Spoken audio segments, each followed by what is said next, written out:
Hello, everybody. Welcome in. I'm very excited to. I'm not going to keep you for much longer. I'm going to turn you right over to Alec here.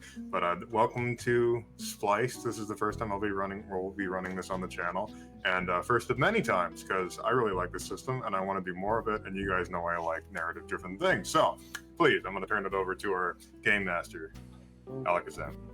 Thank you very much, Red. Yeah, I am in the closing stages of developing the system, and I'm so thrilled to be able to run it on this channel. Like, I knew, like, having gone through Night City and like all the nonsense we get up to in Chicago and Call of Cthulhu, like, I had to do something with this group right here. Um, so these knuckleheads. You thought of us sort of nonsense and went, yeah, they'll do. Yeah. These Yeah. idiots will do. So yes, this is, would you kindly, a Bioshock-themed one-shot of Spliced. In fact, you can probably tell by the name of the system itself that Spliced, it's like Bioshock hugely inspired Spliced. It is a setting-agnostic game, so it can be used to tell any kind of story. You can check out on DMDM Studios. We actually just did a Warhammer 40k themed one. I've done a noir story on my channel and a gothic romance. You can really be used to tell all sorts of shit. But today, we are in Rapture. And I think we should just get right into it. Everyone ready? Cool. So, Yes, Captain. Aye, aye. for the four of you, and I'll let your characters introduce themselves in a moment, but it is December 26th, 1958. New Year's Eve is just around the corner. People are celebrating. Not only is 1959 a few days away, but Frank Fontaine is dead, and the charismatic upstart Atlas has gone quiet. The tumultuous times seem to finally be calm. Now, that being said, paying work is still hard to come by in Rapture. The cost of living continues to skyrocket. Smuggling has become your only real chance for a life at the bottom of the ocean, despite Andrew Ryan's crackdowns. The Kashmir restaurant is expected to host Rapture's most lavish New Year's Eve party. But meeting the demand of Rapture's sport elite is difficult, which is where we find all of you. At Fighting McDonough's, where, as the four of you gather, the radio crackles to life, and you hear a voice that would surprise most others, but you all have come to know in the past few weeks. All right, it's time for the three B's: beef, Bibles, and bullets. People of Kashmir need food, alcohol, real tobacco. But no, we're talking the three B's. That's where the money is. Now, I'm currently, of course, indisposed, so do me a favor. Would you kindly all work together? Find a way down. You're gonna have to, well, head down to Fontaine Fisheries. Receive a lot of goods for me. Get them back to the Fighting McDonough's. Then we can break them down, repackage them, and bring them to the Kashmir. Ideally, with old Andrew Ryan none the wiser. And the radio cuts back out as Atlas's message ends. So, with the four of you, why don't you each introduce yourselves? And let's go, actually, I think in a circle here. We're going to start. Omni, why don't you introduce your character?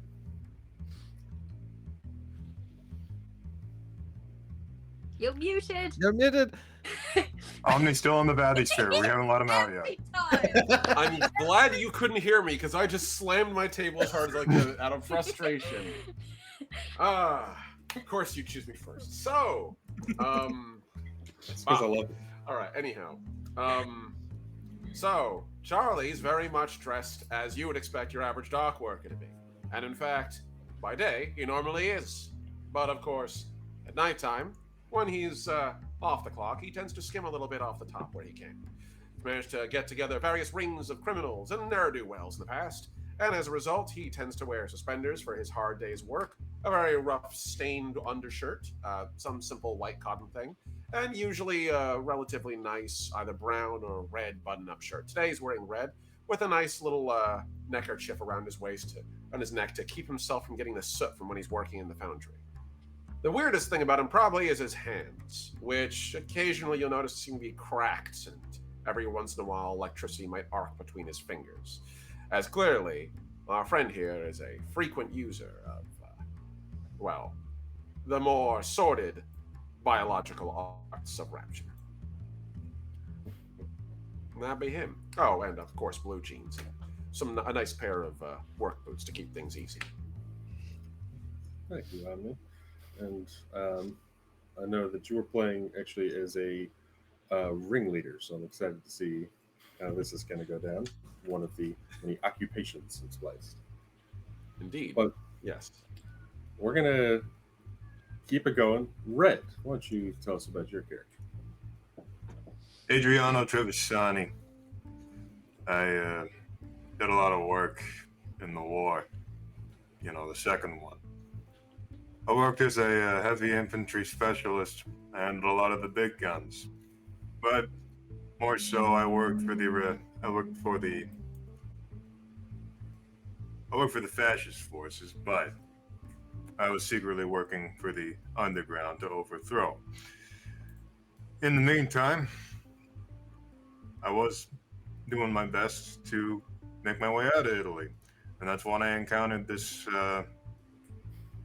Brit. But I specialize in mercenary type work. I don't usually ask too many questions. I just do what I'm told and I get paid very handsomely. I don't mess with any of that fancy schmancy magic stuff. It's not Christian. But other than that, I feel like Rapture is a good opportunity for all of us, if you know where the cards are. Hell yeah. Hell yeah. Well, and of course, Red's playing as a mercenary, one of the other occupations in Spliced. Definitely the deadliest option. But we're going to keep it going. Art, please tell us all about your character. Alrighty. Well, in teams like this, you kind of need someone who's very good at talking themselves in and out of every situation. And I also am trying to ham up my accent a little bit, so apologies if it slips. I am playing a character called Clara Stewart, who is known for turning tricks quite often in Rapture. She's very good at talking her way into big fancy places and hustling people without them realizing until many, many days later. So she's probably quite hard to. She's a hard worker, shall we say? She's been in Rapture for quite some time, and enjoys just stealing from rich people. Hell yeah.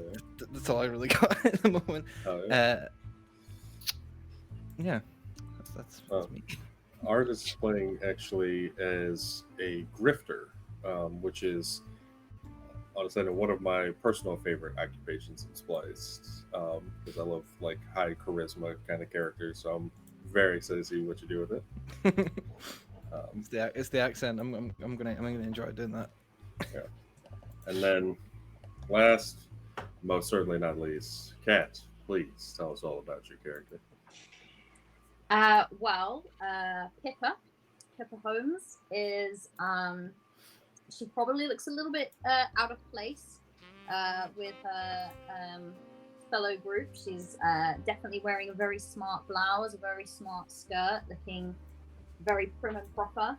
And while everyone else is kind of enraptured listening to this voice, she's got her half an eye kind of on this notebook, muttering to herself as she reads it, but listening in as well. She is got very sort of curly, bordering on frizzy ginger hair, pulled back as best that she can manage, freckles, glasses that kind of keep falling to the end of her nose that she keeps pushing back up again, almost out of habit. And she, she is. Shall I say? She's an archivist, and I'll let Alec explain what that is because he's been doing it with all the others. But yeah. I totally forgot to describe what Clara looks like, but I can wait. Yes, the archivist is one of the other occupations, and this one gets the most hexes, which is a key part here. This, of course, being Rapture, for all of you, they are plasmids. Now, as you all are gathered in the Fighting Madonna, in a nice, of course, little private area, sub-basement of the Fighting Madonna, you can see a few of Atlas's men are already here. The ones who, of course, deliver the radio, which they give each of you if you don't already have a communicator with which to speak, a radio. Atlas is going to be doing his best to listen in, though, of course, there's little he can do to actually assist you. However, the job is, as I said, very simple. Go down to Fontaine Fisheries, pick up the goods from the bathysphere, get back to the Fighting Madonna, and ideally, get it all to the Kashmir. Now, here, one of Atlas's men, a gruffer, you can see American man, looks at the two of you, to Pippa and to Adriano. They're saying that there's plenty of splices running around. So, be prepared for that. And of course, Ryan's men. In fact, they've been posting these around. And he hands a flyer to Pippa. And you can see this has started to be distributed around town. But it's Andrew Ryan propaganda. It says, "Beware the parasite." A condemnation of all smugglers here at Rapture. Pippa kind of takes it. She glances across it, reads at like literally probably the speed of light, and they're very ominous. And then she sort of hands it to Adriano to have a look at. Looks like Kaiser propaganda. Seen it 100 times before. Charlie holds a hand out to take a look at the thing. He'd hand it to you. He didn't read it. He's just like, I know exactly what this is going to say. I've seen it 100 times. Fascism's always the same. Yeah. You pick it up, open it. Never really much liked capitalists, if I'm being honest. That's why I steal from them. And puts it on the table. Here, here. That makes you a capitalist yourself, doesn't it? It does if I keep the capital. I like you. Yes, well, we'll be prepared, won't we? Preparation is my middle name. Atlas's man looks it over at all of you. Take some ammo if you need it. But hurry back. We need the goods by midnight. Oh, sure thing, Mac. He's going to pick up a guitar case off the floor, and it looks a lot heftier than an actual guitar case should be, and he just sort of like lifts it up, firm grip, and put the strap over his shoulder. See Charlie go over to the ammo box and just sort of shuffle around, take 2 glass vials filled with glowing liquid and tuck them into his coat, the inside of his shirt, sort of leave them there. All right. What's the frequency these things operate on anyway? He's going to sort of take a look over at the one of the communicators and just put his hand near his ear. Just sort of, like you can see there's like a little bit of clockwork back there. He's going to adjust it. Still kept the internal communicator because it seemed like it was fun. And he sets it for you, and so that you're, it's like gives you the frequencies of your internal communicator can pick it up. But you know, he's gonna pay extra if you can bring in other supplies, and double for any atom. Oh. Ah. Duly noted. I have an above table question, if I might, Alec. Yeah. Is this after the Big Daddies have been implemented, or is this prior to? So, I will say, canonically, where we're at, and this is many hours of researching the Bioshock timeline. Canonically, where we're at, Big Daddies exist. Everyone knows they were used to help build Rapture.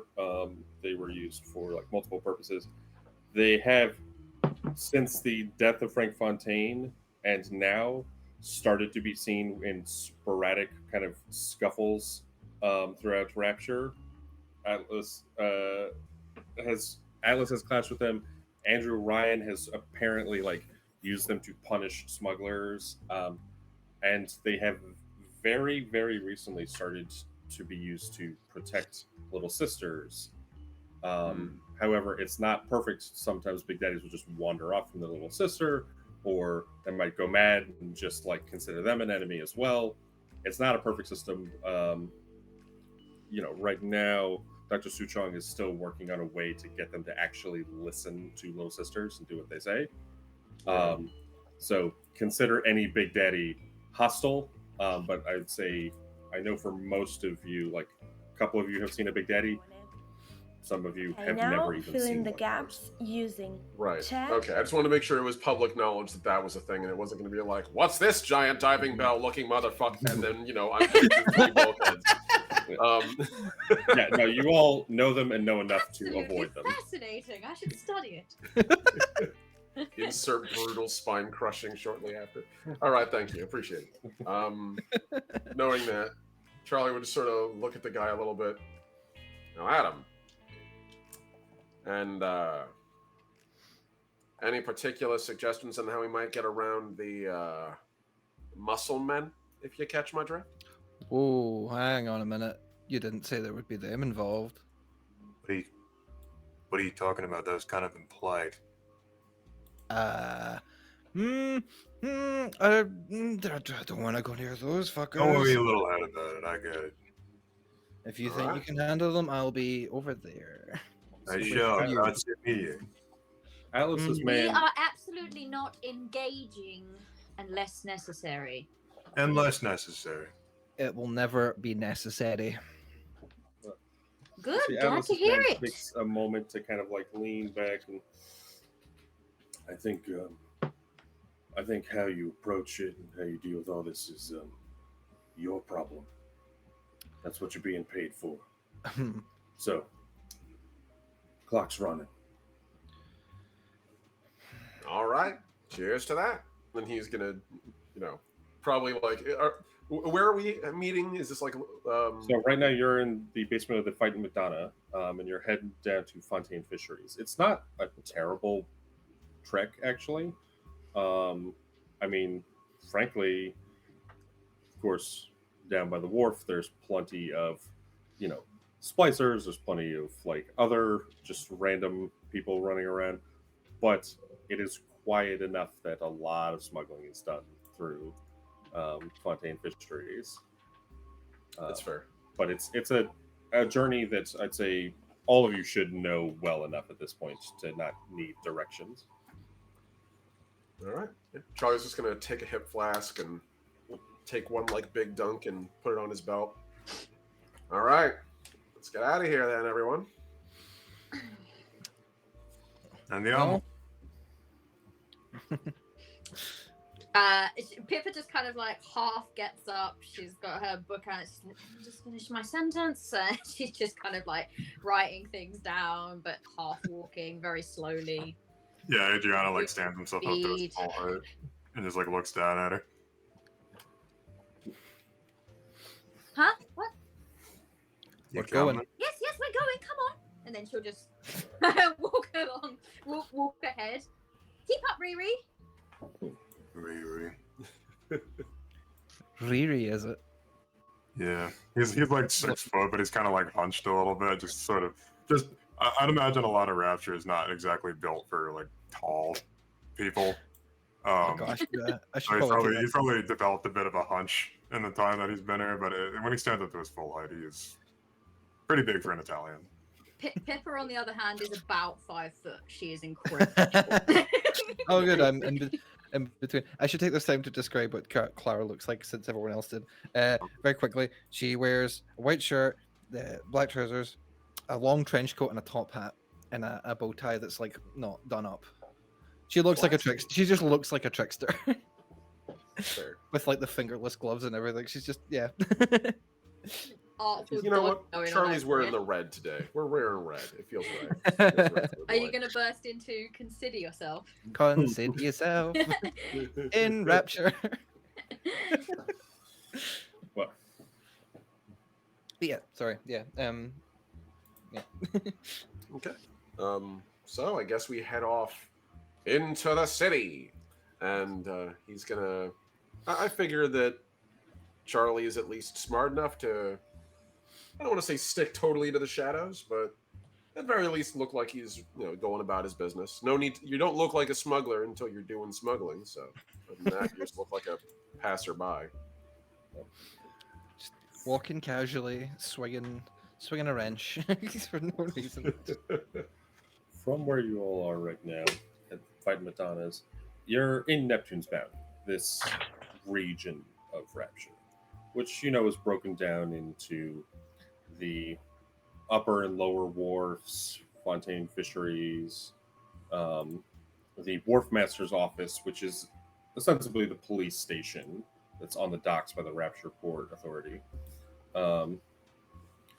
and it's it's been used, like I said, as a police station, if you will, and then of course the jet postal substation, and the trip from Fighting Madonna's down at least to the next area you need to go, which is the upper wharf.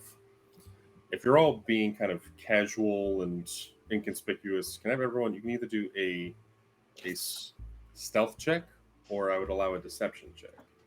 Oh, fuck yeah, going stealth. Wait, I might have to go deception. I'm gonna do some deception. Now, making a skill check in Spliced is very easy for those of you watching at home. All you do is you roll 2d6. You add your score for the ability tied to that skill. And if you have a bonus in that skill, you add that too. Cool. Just Yep, using the reds. It's What'd you say about Reds? We're gonna have a long talk, you and I, sir. So it's you roll the 2 dice, then you what is it? You add the So skill. you add your skill. So are you doing deception or your I'm doing stealth, so I'd be using. stealth? So then you add your agility number, and then you Right. add your Then stealth bonus on top of that. Nailed it. I'm, by the way, doing deception because I'm also doing deception. Adriano I is elbow. I 15. rolled an 11. I got a 24. Very nice. I got a 16 on my stealth check. Well, for Charlie and Adriano, they begin moving carefully, keeping to low light areas, moving avoiding larger crowds on the streets. Right now, by Fighting Madonna's, there's several people in the actual main tavern, and a few around, but the streets going to the upper wharf are relatively quiet. I will say that for Pippa, you try your best to kind of blend in, but you are ostensibly walking by yourself, as Charlie and Adriana are keeping to the side, so you kind of look like you're just just walking, enjoying my day. Yeah. I would say it's they walk with such absolutely just incredulous and completely devoid of any purpose. It's Clara, you all wait, is Clara helping us or not? Because they're just just strutting. they just so effortlessly are on their way and being inconspicuous. Oh, she's Pippa definitely is got a strut. already making 3 new plans for the fact that Clara has obviously left, so we now have to readapt. Just writing in a notebook, like marching along. Just having a strut. It's like she can hear like fucking the There's music a- in her head. There is a soft music that kind of plays over some of the loudspeakers, posted about some of the different, like, other restaurants and shops. Right now, though, of course, Rapture is not a place of any religious affiliation. In fact, they condemn most religious affiliation, which is why Bibles generally need to be smuggled in. You can see that there are plenty of people who have decorated and are now taking down decorations for Christmas, which of course was the day before. There's almost a quiet pride in the people who are willing to openly decorate for it. Can actually have everyone make an occultism check. Oh, yeah. I'm trying not to get too excited, but this might be my time to shine. Where is it? 16. Oh, fuck me. This is going to be terrible. 6, 7, 8, 9. I got a 9. Clara has no fucking clue what they I are. also got a 9. He's not very savvy. 19. She's busy strutting to the music that she's hearing. So Just singing along to the I'm various. happy as could be. Singing in the rain. for most of you, as you're like heading into the upper wharf, this is a place that's used to like package and distribute things for the docks, and fish goes to Fontaine Fisheries for freezing. But this is a place where workers can reach the wharf master or jet postal or fight McDonough's after a hard day of work. So there's like a bit of movement back and forth. Like here in the upper wharf, this is going to be one of the busiest areas until you like head down, which is when it like really gets quiet. Pippa notices, however, that at one of the shops there is this man who is like taking down a string of lights around one of the windows, and you can see that he has this like black coat. He has like very closely shorn head, and he kind of gives like a nice nod over to you. But you notice that he actually has a priest's collar, which stands out quite a bit. Beyond that, as he like leans over and is like taking the string of lights down, you see that he has a revolver at one side and a dagger like tucked into his boot. He casts a few like kind of curious glances around, and you realize that there's like 4 or 5 other people taking down Christmas decorations on the street. And like I said, this open display of religion is rare in Rapture. Very rare. And you can see that like all of them seem to be watching the group of you. They're focused on Pippa and on Clara, but they are watching you all pass through the upper wharf. Would I understand enough to know something that might put them at ease? Make an insight check.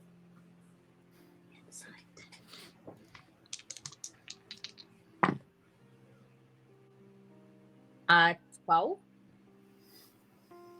So, your best assumption is like, they're probably still coming down off of their like Christmas celebrations.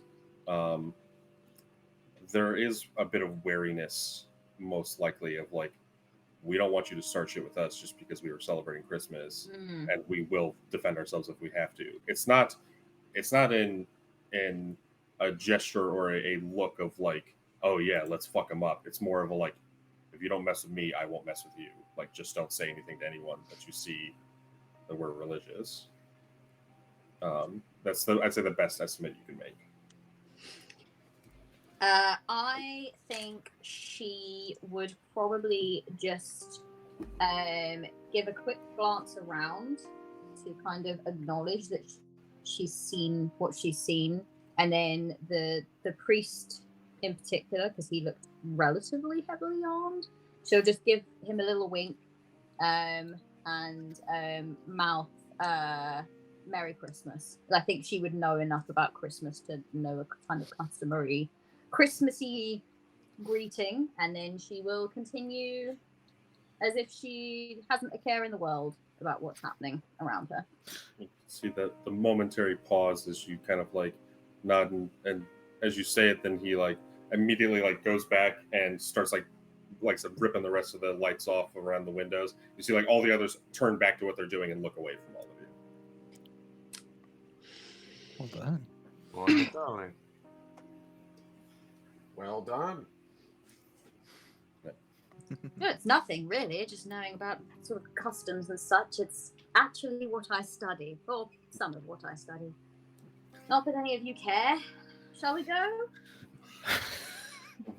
Heading from the upper wharf down to Fontaine Fisheries, you can see that there's 3 major avenues so you can really travel down.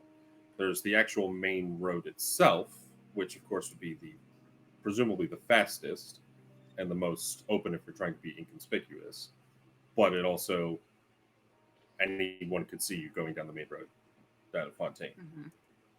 The other 2, there is actually through the warehouses of the upper wharf, a bit more of a perilous path, still relatively fast, but the thing is, you all would be aware, even in your experience as smugglers, however short or long you've been doing it, a lot of splicers tend to gather around the warehouses, so it could be more dangerous.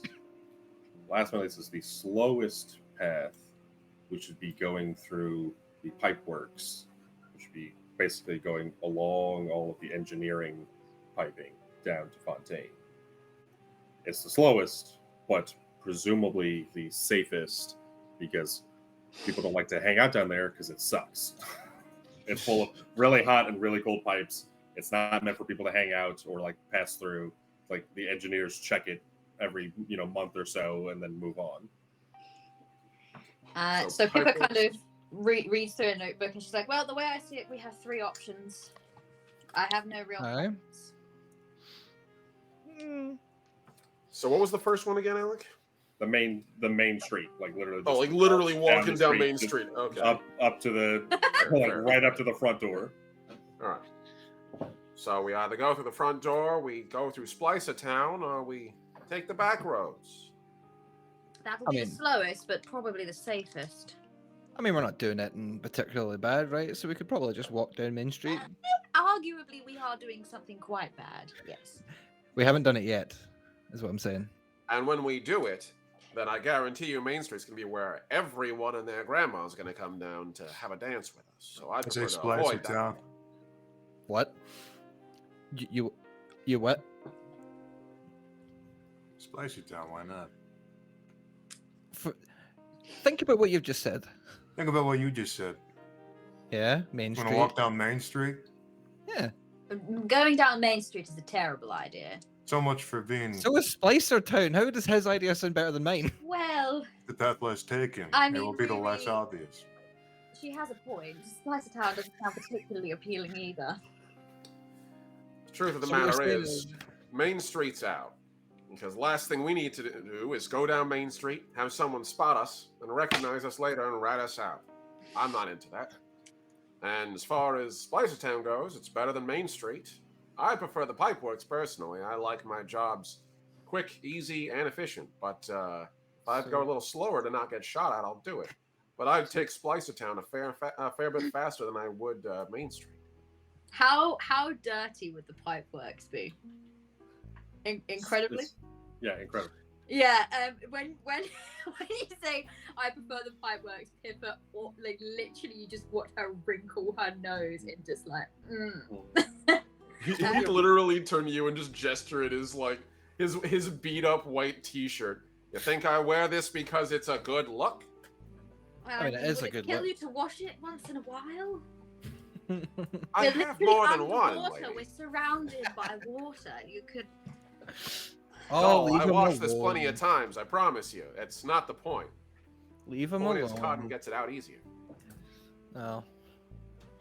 I'm no tactician, but I do think Spliced Town's the best bet. It's a less obvious path. Now, if you go through the pipeworks, yeah, that sounds like it's going to be cleared out, but you're not giving these people enough credit.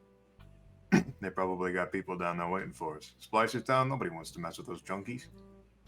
Or worst Apparently possible we case, do. the pipeworks might have daddies in them, and I'm not particularly keen to meet father. So So this is why Main Street is the best option. We are the Main Street No. is the worst option. yeah, no. Well, can you pull a rabbit out of your hat, too? Yeah, just Your card tricks. pure democracy here, which this is not what it is, but pure democracy. You are not going down Main Street, so just relax on that idea. It's between Splicer Town and the Pipeworks. So Spliced Let's Town just it do is. a show of hands. Whatever he chooses, I choose. all right. Well, I'm not fighting against that.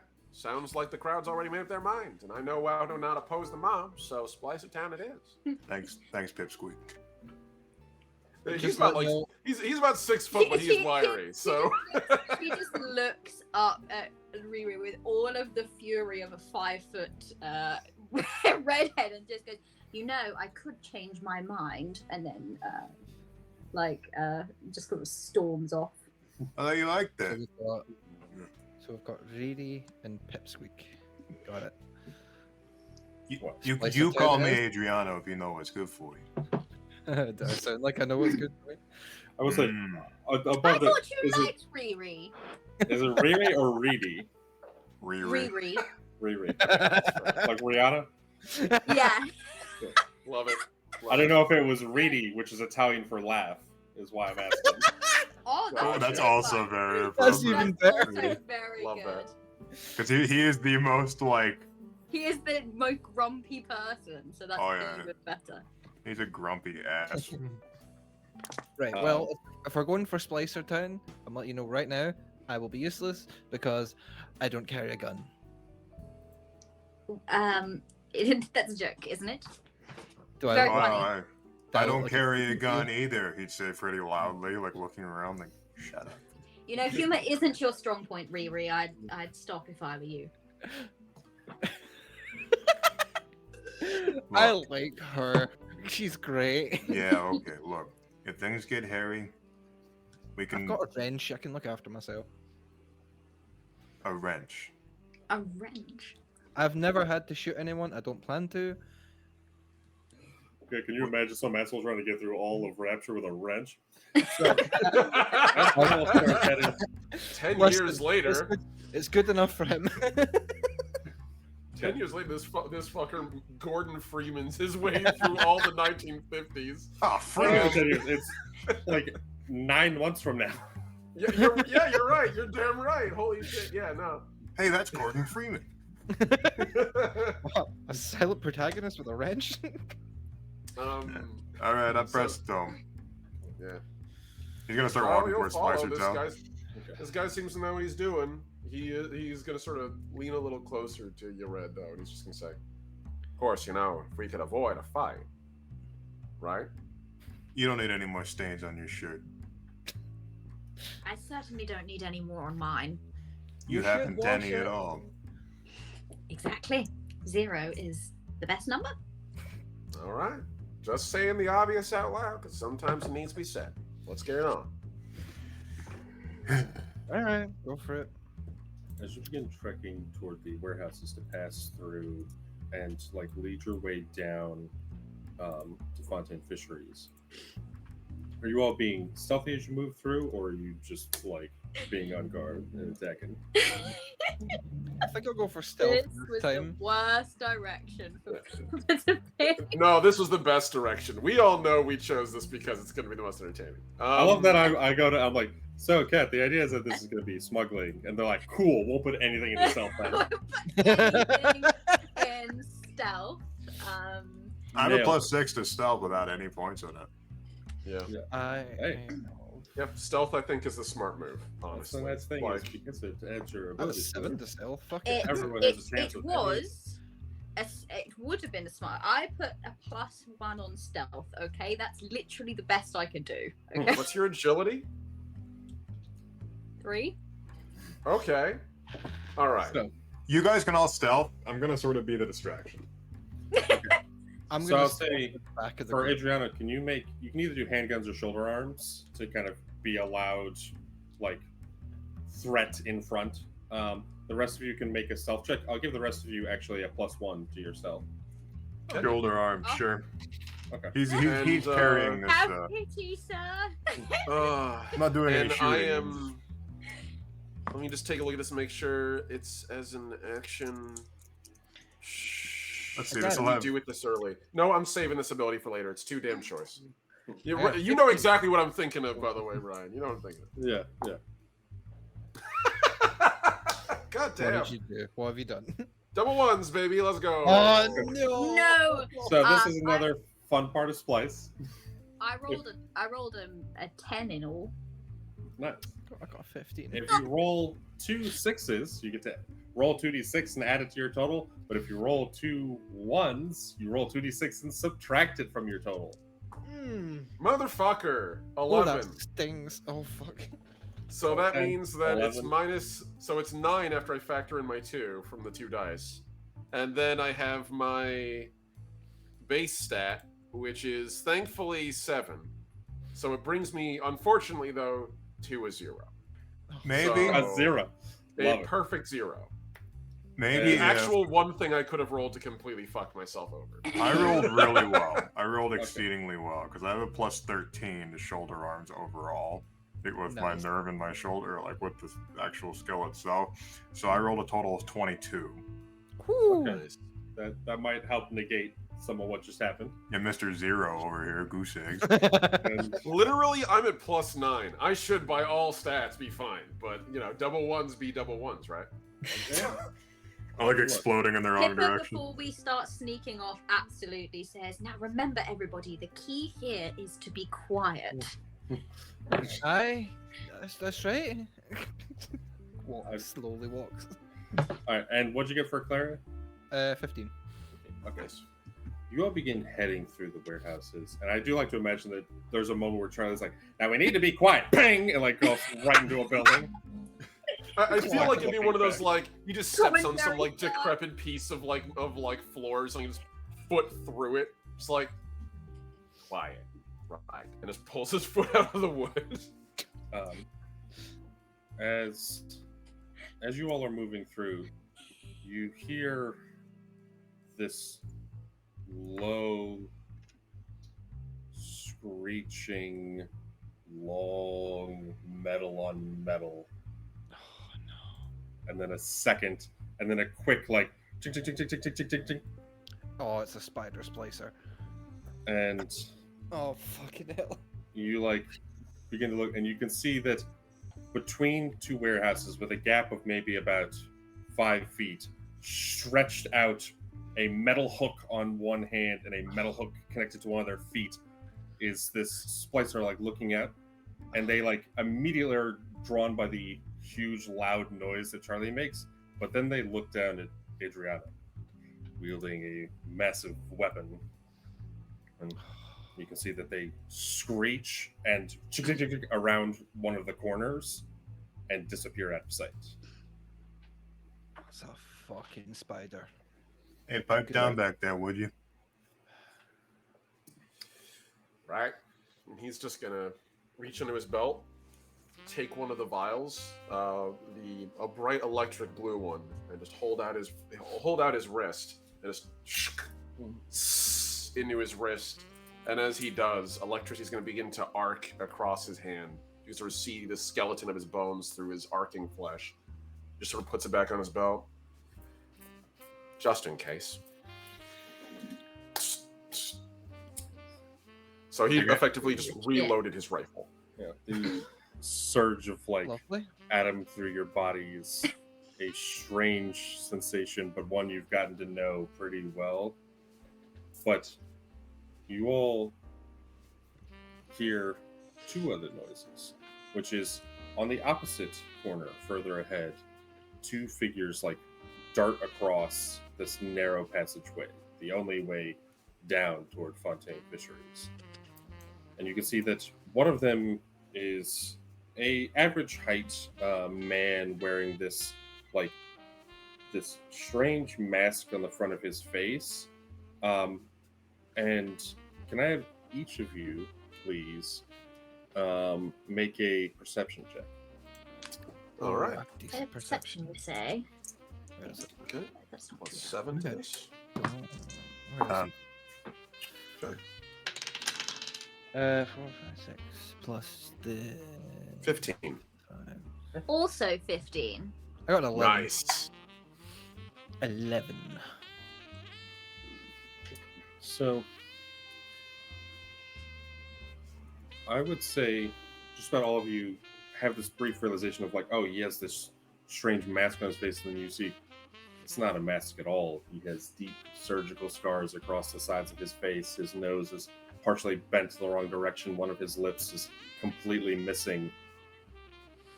Oh no, this man has had extreme plastic surgery on his Oh, face. no. Pippa's gonna lean in and say, I'm beginning to feel like trouble might have found us. And you can see the second one is a little taller. None of the surgery, they have these like dark, grubby leather apron, and you can see that as they move, there's a huge meat cleaver in one hand, but their other hand glows a bright electric blue along the veins, similarly to Charlie. You can see two thuggish splicers at the far end of this hall. The only path between you and Fontaine, unless you want to go all the way back to the street. Look, somebody needs a visit to Dr. Steinman. So these guys are very clearly looking at us, right? Like, obviously, they can Oh, yeah. spot us. They dart back and forth. They do seem to be mostly focused on Adriano, but they have spotted you all. As far as where the spider splicer went, you have no clue. Adriana kind of like rolls his shoulder.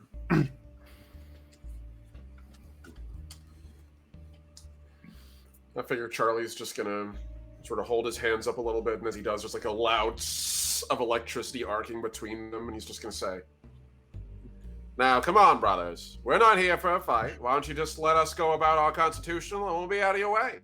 Or you could add a shiner to that face of yours there, pretty." And he's gonna, gesture towards the surgical splicer. Could I roll an intimidation? Yeah. I would say 100% right now. if you're adding to that, then either you can both make an intimidation, or one of you can make it with a +2. I'll let you decide since you started it.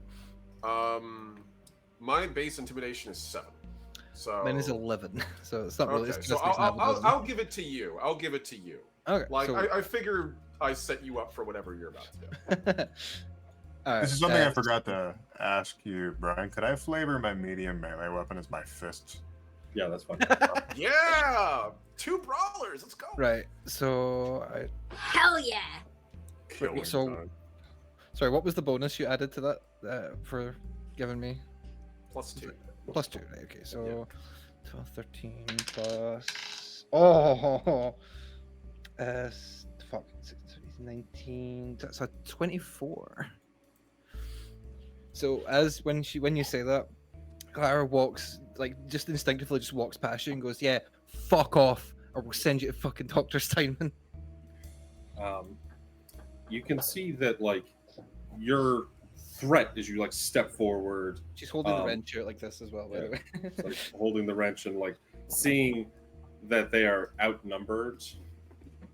The one with all of these surgical scars immediately just peels off. They just head between a couple another avenue between a few warehouses. The one with the meat cleaver cracks his neck, and you can see that he stands there in the middle of the hallway watching all of you. He kind of narrows his eyes, and then he turns off and leaves the other direction. 4-1, he's not going to risk it. I can't be arsed with splicers. Can we get a move on? Yeah, this place is Ansville. Let's move. Okay. No. She sort of adjusts her herself and fixes the bow tie that's sort of hanging off. Pippa kind of just stops, like she was kind of getting ready, but she just stops, wiggling her fingers and just kind of dusts herself down. Right, let's go then. From here, you can see it's a short journey across a side street that will take you to the side of Fontaine Fisheries. And of course, down the bottom of Fontaine Fisheries, there's of course the bathysphere. But as you're like leaving the warehouses and going into Fontaine's, can I have a marching order for everybody? I was thinking with the intimidation, she's probably maybe stepped forward first. Because she just went, cool, done, and walked forward. I figure Adriano's probably in front, but Yeah, Adriano's way gonna ahead of like. both of us. Yeah, Adriano's gonna hold out his guitar case as you try to step forward. No, you got lips, you ain't got knuckles. I've got brass knuckles. She holds out this like spiked brass knuckle. Cute. He'd show you his like weird mouth-formed knuckles, and you can see that they've been sort of like grounded down from all the fights that he's been in. Huh. Oh, You bloody underground hell, fighter? Riri. This Were you isn't an some kind of dick measuring contest. Can we just go? Were you an underground fighter at times? I might have bet on you. Sure. I figure Charlie's probably gonna take it towards. I think he'd probably actually go at the back, just to make sure nothing sneaks up on us, and also see what all of you guys do, since he's kind of, at least in his head, running coordination with y'all. So. Pippa would probably be stuck at Adriano's side. okay. Can I have Adriano make a perception check? Cool. Oh, it's not that bad. Hmm. Keep a good lookout, Riri.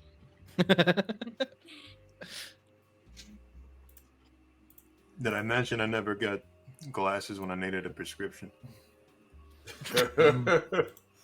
So all I those could have sorted those out for you, for God's sake. Yeah, but I wouldn't those look as good uppercuts. with glasses. Pippa just like, here, use mine. She's long-sighted, he's short-sighted. Yeah, so he like puts them on, and like everything looks like a haze. Better?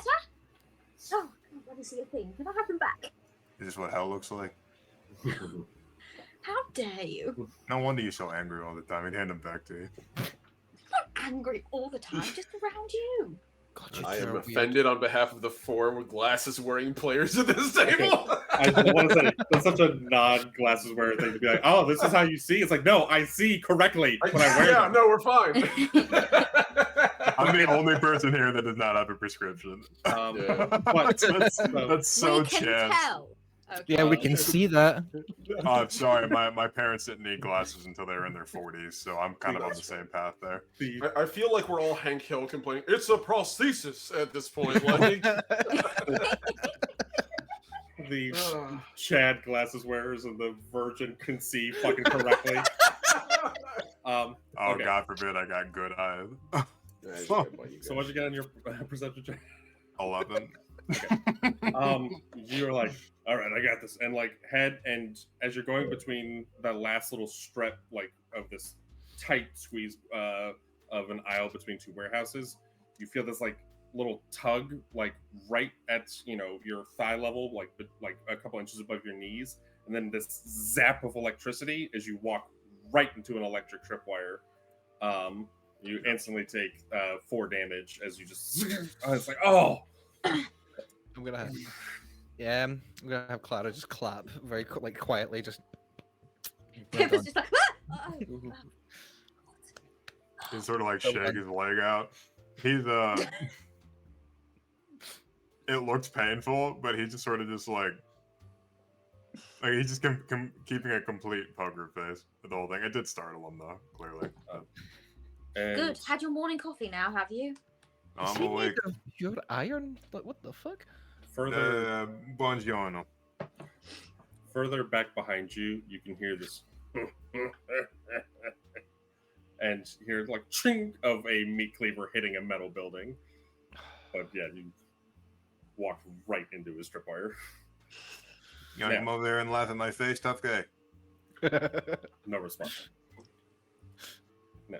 From here, as I said, it's a quick trip across the road. No ability check. No skill roll needed, anything like that. But you find yourselves on the side of the Fontaine Fisheries building, which Fontaine Fisheries here in Neptune's Bounty has kind of a weird reputation. Um, you see, Fontaine Fisheries really was, well, one of the not last holdouts, but like it was really a stronghold for Frank Fontaine and his all of his operations in Rapture. And when he was finally killed in a huge shootout with Rapture security, Andrew Ryan immediately took control of all of Fontaine's holdings. And instead of renaming them, many people assumed that he kept the name so that people would know, oh, no matter what you do, Andrew Ryan is the one who controls your name, your fate, everything about you here in Rapture. It is a clear intimidation tactic that has largely worked. Now, it is also here where it is said that Fontaine was able to finance the early research into the sea slugs and Atom, which eventually led to the creation of Fontaine Futuristics, the basis of his empire here. Here is the rock upon which his opposition to Andrew Ryan was built. But now it is a mostly empty warehouse. The working day is over, workers have left, and the secreted areas underneath where the bathysphere leads out should still be functional. So, you can see that there's a loading door in the front of the building, and then smaller side doors going into the dockmaster's office. Not the dockmaster, the foreman's office, and then there is a smaller side path back down around. Though that path, I would say right now, you can see has this reddish light going back and forth on it. Clearly, one of Andrew Ryan's security cameras.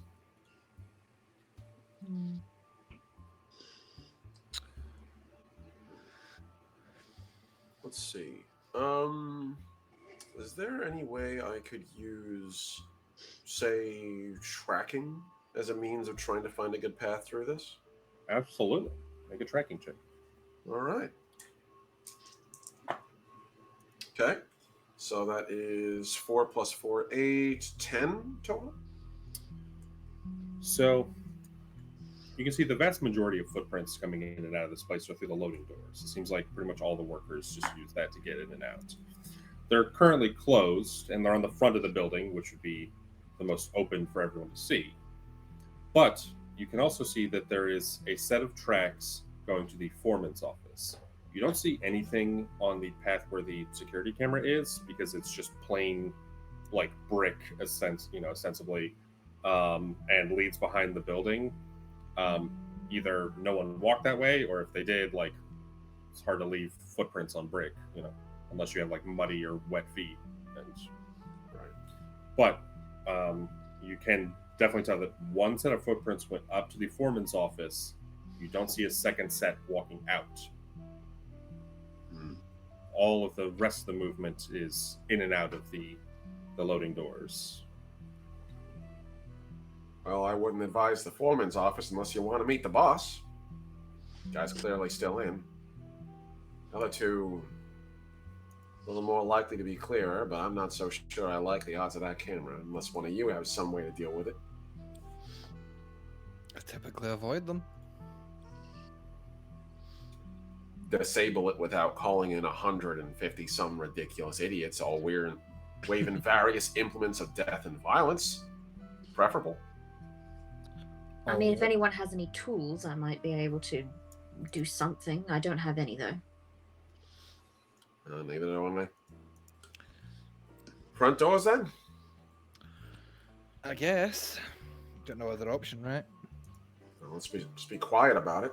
Probably the most guards there, but at least they're not an electric eye or a guaranteed foreman. All right, well, lead the way. Sure. The front loading doors, you can see there's 2 of them. They're both currently locked. There is a simple key lock on both of them, but they are definitely locked, and it shutters open and closed. So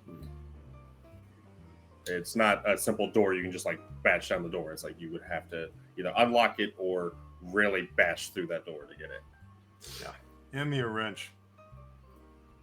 Sure. Just hand you her wrench. Oh, well, hold on. What are you going to do, Riri?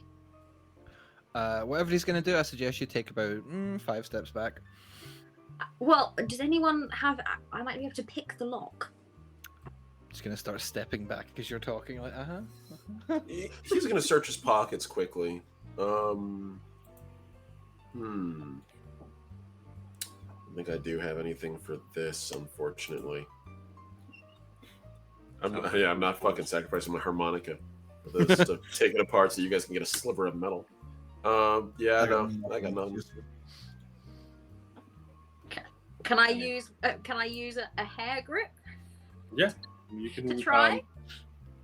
Make a pick lock check. You're gonna have a -1 to the, actually a -2 to this because you're not using the proper -2. lock pick, but you can still try it. How skilled are you at this, if I might ask, before you tell me the roll? I have 6 in finesse, and I've got another +2 in pick lock. Those are good odds. Yeah. Yeah, that's fair. Go ahead. Are you better? No, I'm not better. I'm just offering support. I just can't know what your roll is before I did it. Yeah, you can. Okay. What's your roll? It can be applied after rolling. Okay, that's fair. Can it? Okay. Yes. So she's gonna get her step back, kind of give a shove to Adriano, which does absolutely nothing. It just, like, Yeah. it just looks down at you like, and he takes a very pointed step backward, like. Thank you. Ooh, that's pretty good. Well, I will say the one thing is you have to give the talent first, and then they can apply the bonus after they. Oh, apply so it before. I was pick So- locking. Well, what I'm asking Charlie, are you giving your bonus to this? I'd save it. No, I wasn't going to give the bonus. I'm so When she sorry, said she was lucky. okay at it. Did I say that it was good too soon? Okay, Well, so now what- you did, so I so can't what'd do you get? shit about it, but... That's 16. 16. That's good. Yeah. So this is the It bit. would have been an 18, but You lean down and taking a hairpin, like begin to fiddle around in the lock, and it seems to be working. You actually hear like one of the tumblers click, and you're like working to get it. The problem is it's taking a while, so it takes you a full like maybe 2 minutes of you like fiddling around, and you finally like you click click, and the lock snaps open, and you can get the shutter open if you like. But it takes you like 2 minutes. Well done. Nice. Don't expect that. If you're gonna I keep it- feel like throughout the whole thing, like Adriano's tapping his foot the whole time, just like. No, he's like checking his watch, like. I'm taking my wrench back. Just mine. You know that's not helping, don't you? Like she's kind of like. It's also not helping with how long it's taking you to do this. Shut up! And then she finally gets it, and she gets this great big like beam of victory on her face, and then she just turns around and looks at everyone, just flicks her hair behind her, and she's just like, "You're welcome." Positively nifty. Love it. Impressive. Grazie. Take wrench. You hear that, Rick? Yeah, he just kind of hands it back to you in a way that's kind of like. Nifty. So with that, like I said, you can like just get the handles and like pull the shutter doors up if you like. Let's do it. Try to keep it quiet, but as quiet as we can with giant ass doors. Showers are never quiet. If someone's trying to do it quietly, they can make a sleight of hand check. Who has a high could help that, agility actually. and sleight of hand? Yeah, I'll do it.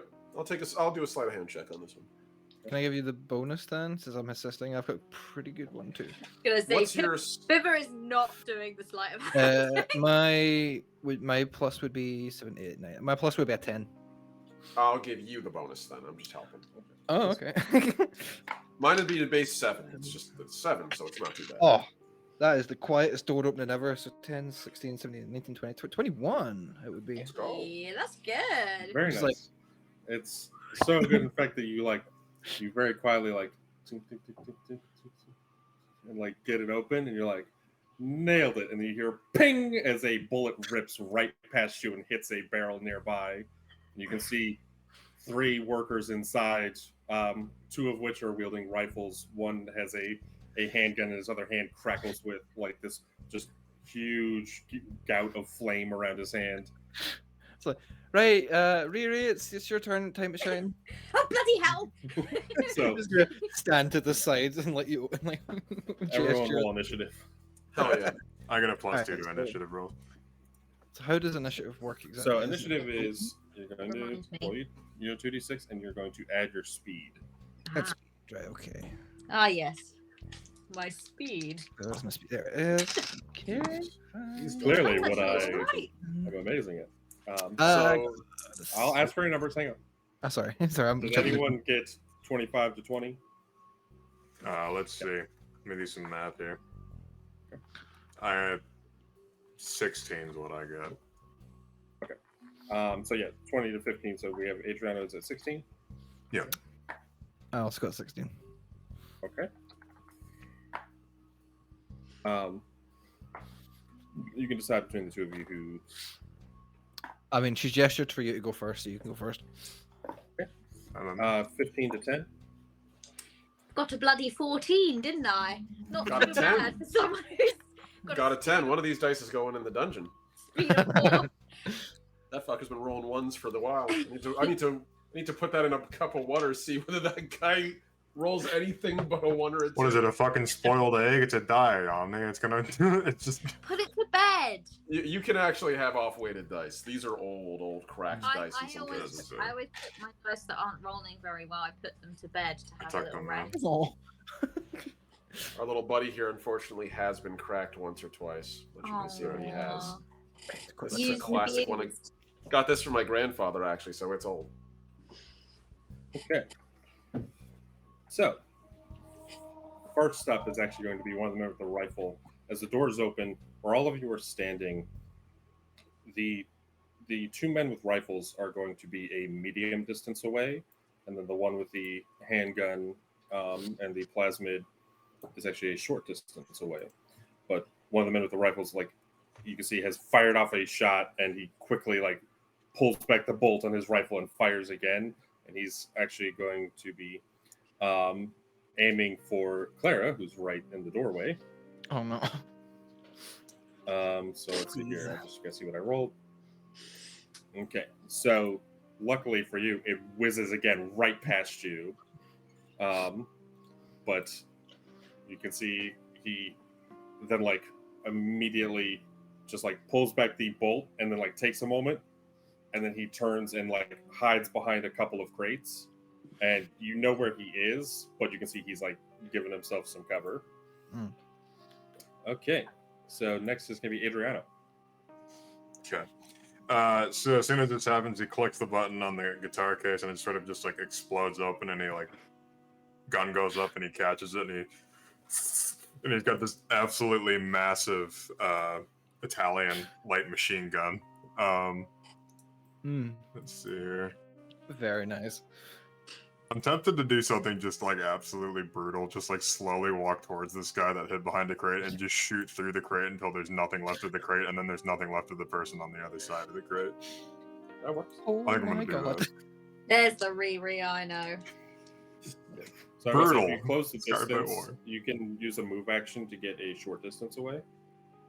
Actually, getting closer would be. Getting closer might be well. So what range am I at right now? Medium. So it put me at 18 to hit. There's point blank, short, 'cause and then there's- medium, right? Yeah, so there's touch range, short, and then medium. So it'd be your third range. Being in this range is actually the most ideal because I only need a 15 to hit. So, gonna kind of flavor it as him like strafing a little bit, mostly to like get in front of Pippa. Maybe not actual movement. So let's see. That's fine. So shoulder arms, I have a plus 13 to. And I was actually kind of nerding out with Alec in the background when I was making my character. I was just like, yeah, I think I know exactly the fucking light machine gunner to use a Bretta 30. Like, it's such a handsome looking gun, to be honest. Nice. I'll post that in the Rapture crew chat. Okay, so plus 13. How do I fuck this up? Let's see, that'll be 21. So that'll hit. Go ahead and roll your damage. Okay, 5d6. I'm using regular ammunition. There's not going to be anything left. 6, 11, 13, 15, 19. Okay. Yeah, you just like taking the damage, you just and spray the entire area with bullets. The like crate that he's in front of is shredded, and you hear this like as you like catch him in the shoulder and like the front of his chest. He's not down, but like you hurt him pretty bad. Do I still have one more action? You do. Can I shoot again? Go for it. Is he sort of like? Box. Is he sort of have just a like -2 to stumbling? this one. That's fine. As he's sort of stumbling back away from the crate, Adriana like picks up the weapon a little bit and like shoulders it just to sort of like shoot down at him. Let's see, the 8 plus 11, so 19. Still another hit. Still hits.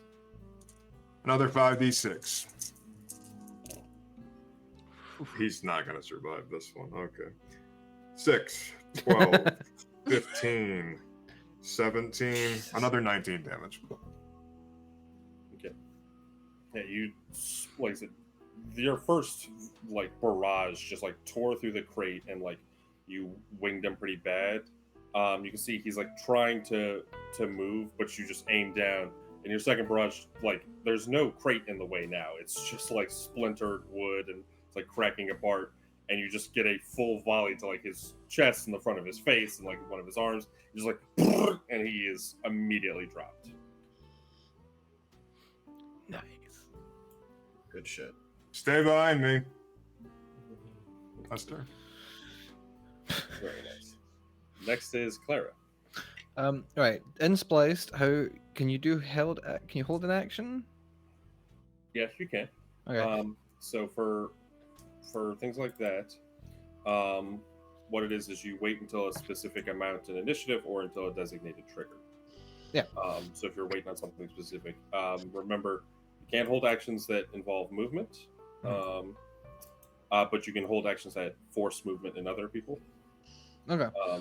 And you can't hold something across multiple turns. Right. Okay. So I need to re-hold the same action if I wanted to do it again. Okay.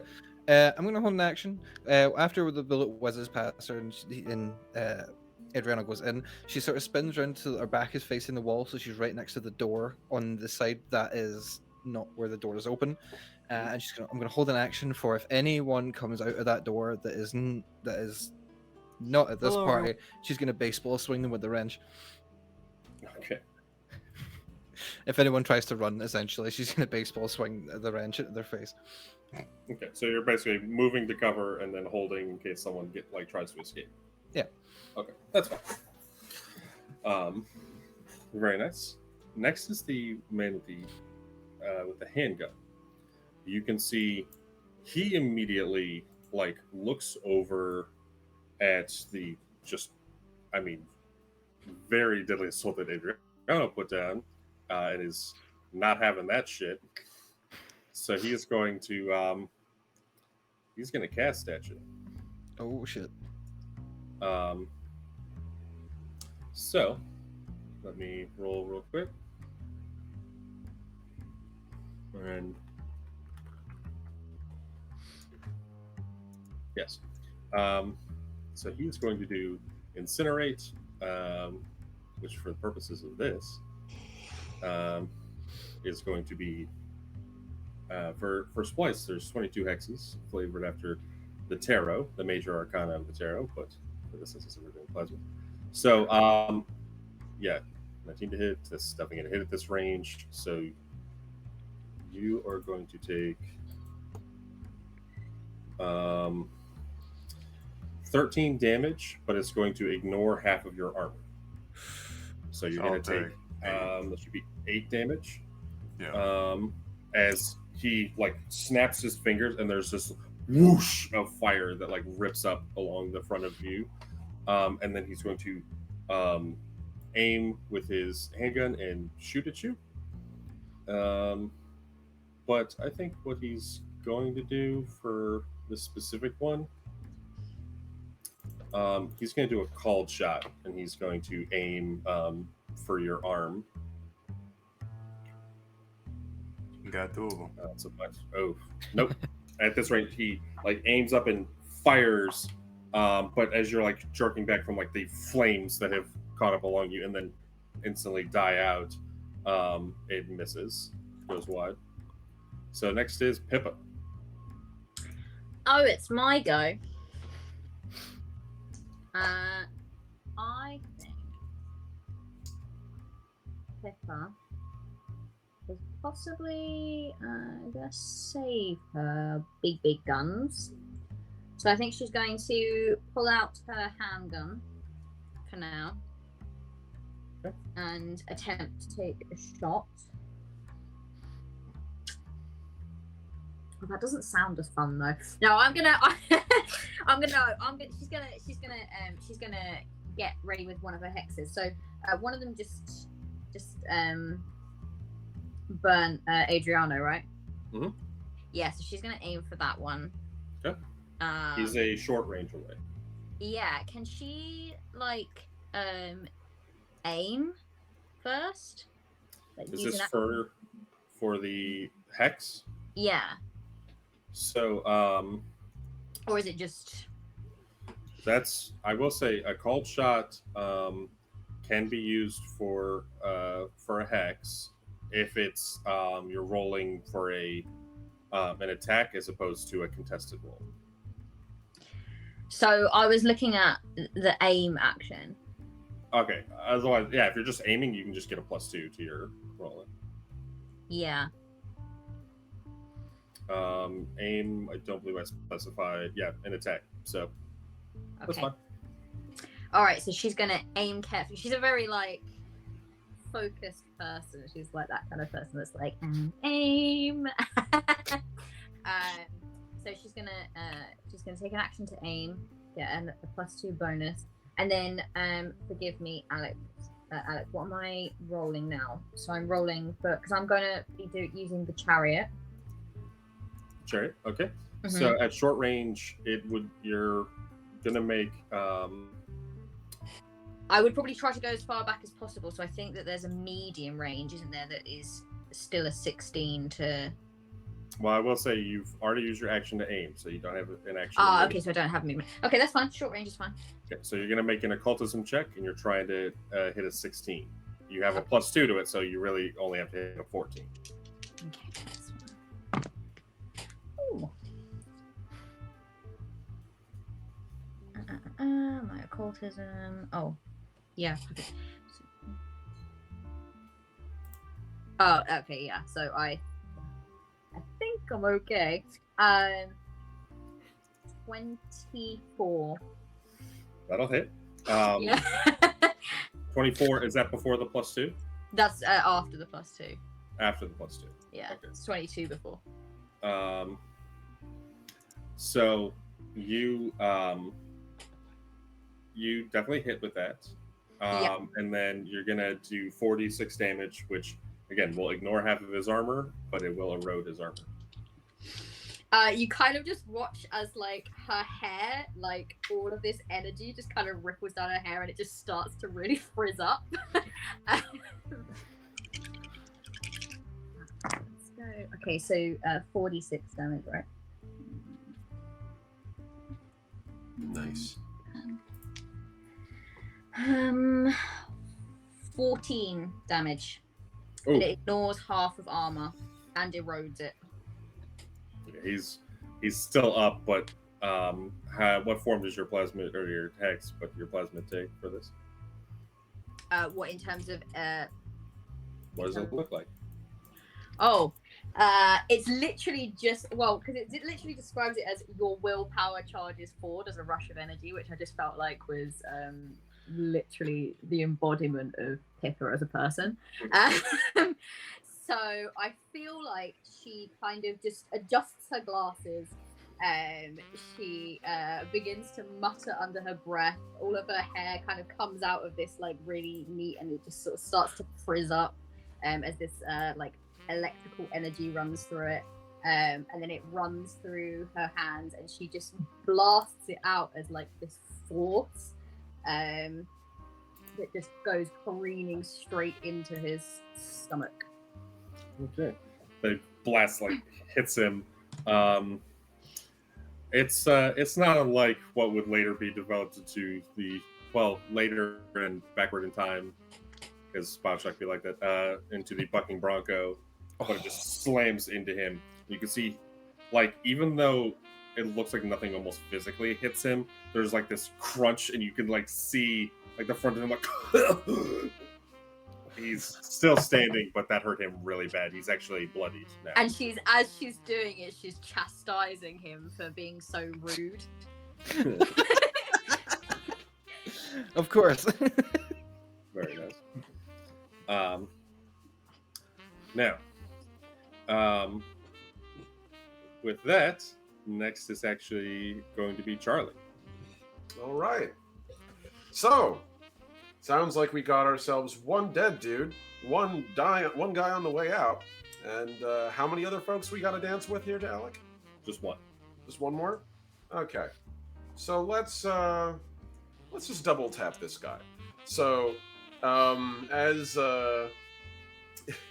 as he watches this hex manifest in front of him, he's gonna take his own hands, sort of clasp them together, and as he pulls his hands back and generates this electric arc, he's then just going to fire it out with a single jolt. So he's going to use his arc ally plasmid, aka a medium rifle, to take some shots at the guy who was just wounded. So here comes the first. This is a shoulder arm, so we're looking at a +10 to this roll. And he is at medium range. All right. So medium range is no mod, right? So medium range this is a medium rifle, you said, right? Correct, yeah. So you want to get a 19 or higher. Okay. Not the first time, putting those aside. And how long does it take? How many actions does it take to fire a medium rifle? Is it full or is it just one? It's one action to fire a medium rifle. You can fire it again with your second action if you want. We will do that. -2 to this one, but you can still try. That is certainly better than the last roll for sure. What am I looking for? 19, you said? 19. Damn it, I'm just short. That would have been a hit if it weren't for the fact that I had the -2. So yeah, he misses, and the electricity sort of arcs across the room. Yeah, you send these like blasts out, but you can see that this guy, with all of this going on, hey, what's up, Paul? Hey, thank you for the raid. Hey. Welcome in. D20, how you doing, Paul?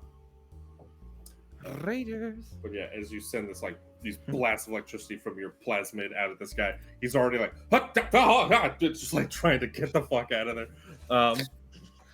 And is thankfully for him avoiding it.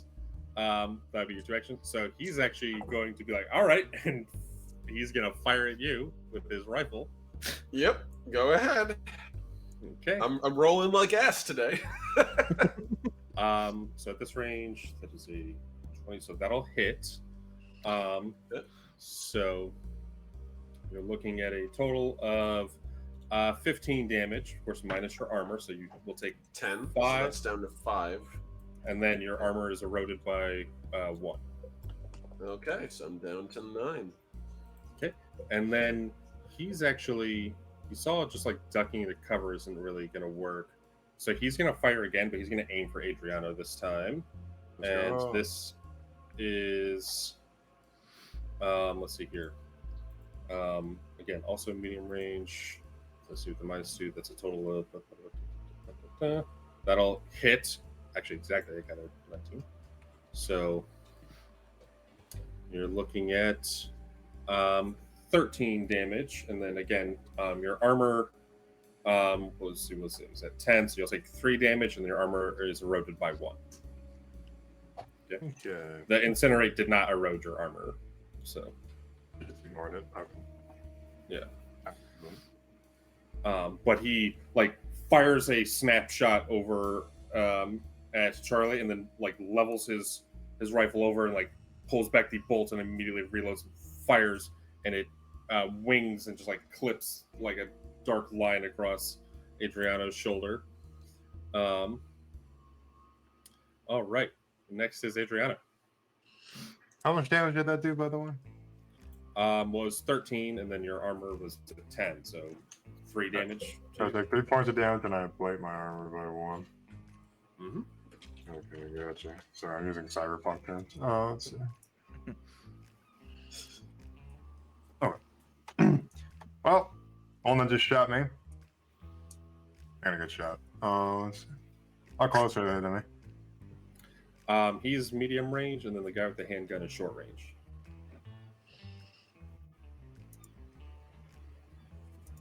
Okay, I'm gonna shoot the guy that's in medium range first. Okay. Plus 13, and I'm looking for a 15.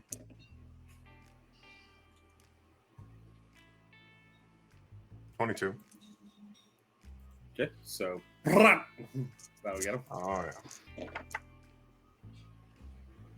6, 10, 15. Let's see, 18 total damage. Okay. This is to the guy with the rifle. This is the first hit he's actually taken. Okay. So still up, but bloodied. Let's do it again. Oh, let's see. Adding plus 11 to this. I rolled 2 ones. Okay. Oh. So yeah, you automatically gonna miss.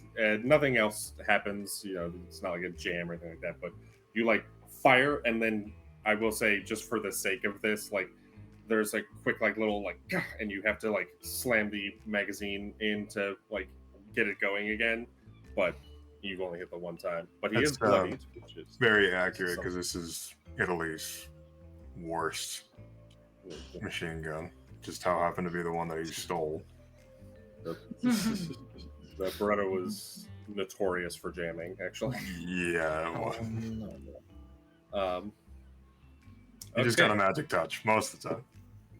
I mean, that's the thing, is when you have people who are like, we should give money to the military, but let's spend it all on our own mansions and shit first, and then your soldiers can't fight. That'll happen, which is good because they're fascists. So fuck. But Oh, Yeah, fuck that. Good on them. Solving problem. Now, next should be Clara.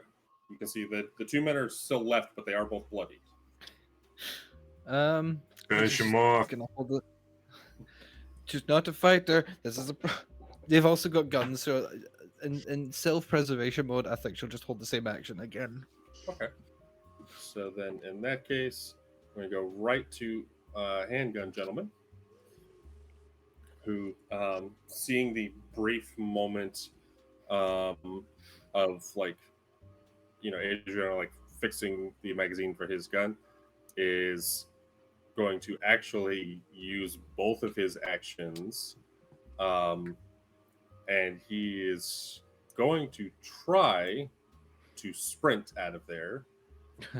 So that will actually take him right past Clara through the open door. So go ahead and make your attack. Right, for melee, it's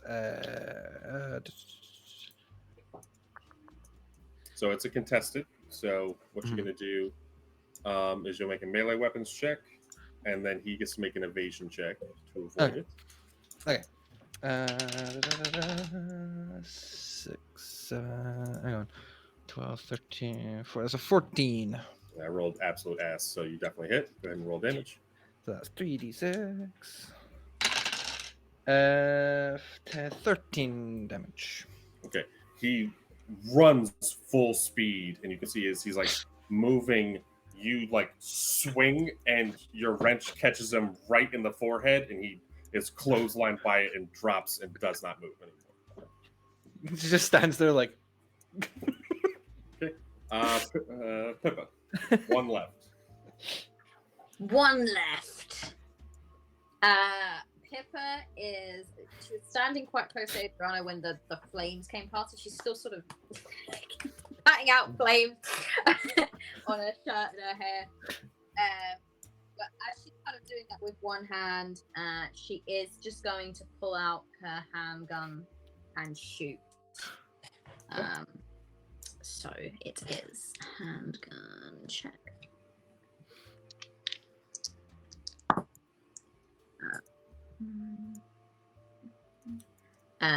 16. So he is at a medium range, so 16 does not hit, unfortunately. Shit. Fire again if you like. Yeah, fire again. Okay, it'll have a -2 to your second attack, but you can still Fire. I'm a miss. Yeah, fire. Alright, I missed again. Why did I I make hit that some. reference? It wasn't what I was aiming at, so I guess I missed. Yeah, that will miss. She just shoots a couple of shoots, swears for not getting it, shoots again, and then she just looks up at Adriana and then, there's a reason why I leave the firing to you, isn't there? And then just kind of puts it back in her pocket. Okay. Charlie. Take that thing away from you. All right, so we got one dude left. If I use an action to move up and then take a shot, I'll be in a closer range. Yes, you can. With your speed is pretty crazy, right? It's not super crazy. It's 7. It's okay. That's crazy.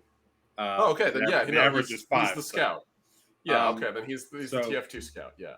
I would say just for the sake of this, you can either get short or even touch distance. Oh, touch distance. All right then, let's do the touch distance. So he's gonna He's gonna sort of just leap over a box nearby and just sort of like sprint up to this guy, bring his hand back, and as he does, you see if we do this. So right now I'm at +11 to this because he's 7 + 4. Now, are you doing plus with your essentially your rifle? No, he's doing this with his melee weapon. Okay, so in that case, His arc he gets to knuckles. try and avoid it. I got 2 1s. You hit. Oh, thank God, because I rolled a 3 and a 2. My dice hate me today. So, all right. So Well, that's hang gonna on one be. second. What is the total of what you got with everything? The total I got with everything, plus the 5 total, is looking at 11, 16. You beat it by 10. You inflict a critical injury. Oh yeah, good shit. Yeah. All right, so that's 3d6 damage for this one. Take him down. Jesus fucking Christ. That's an 8 because I literally am rolling utter ass. 8 Change your damage. dice. Yeah, I'm putting these guys away. The red are going away. So that's 8 I'll damage. keep that in mind. Yeah. So how much damage? 8 8 damage damage? total. Okay. Yeah. So he runs in, and his knuckles arcing with electricity, just square on right in the side of the face, bar brawler style, just whack, and just falls through, and there's this electrical arcing as he does so. And he's just gonna look at this guy. Who's left? So for the sake of this, I rolled your critical injury for you. Normally I would let you roll it, but I just wanted to see what you would get because I assumed you'd kill him, which you did anyway. But I rolled a brain injury, which is an extra 2d6 damage. Oh So my your god. Oh, fist let me just connects. do that now for the fun of it. Roll it. Another 3. Your fist Those were different connects, dice, by the way. and Fuck then me. you see this zap, and you hear him like roll back and pink, and there's like this heavy almost strangely loud metal sound of his head hitting the ground as you vitrify his brain and turn it to glass from hitting it with that much electricity. Jesus Christ! He's just gonna just Con- blow the electricity off his fingers. Well, that was a good dance, and he's just gonna. That's gonna be his bit. So, on that note, you guys have cleared out at least the front warehouse of Fontaine Fisheries. Why don't we take a quick 5 minutes so everyone can stretch their legs and get, some water and things like that, and then we'll be right back with the final section here of Would You Kindly. Oh my god, I can't believe you glassed me, man. Alrighty, folks, we'll be back in Look at the 5 inside. minutes. Stick around.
welcome back. I'm not going to keep talking for too much longer. I'm going to turn it over to Brian. We have returned. Now, at the end of this, as you have taken out these guards, there's a brief silence that lays against Fontaine Fisheries.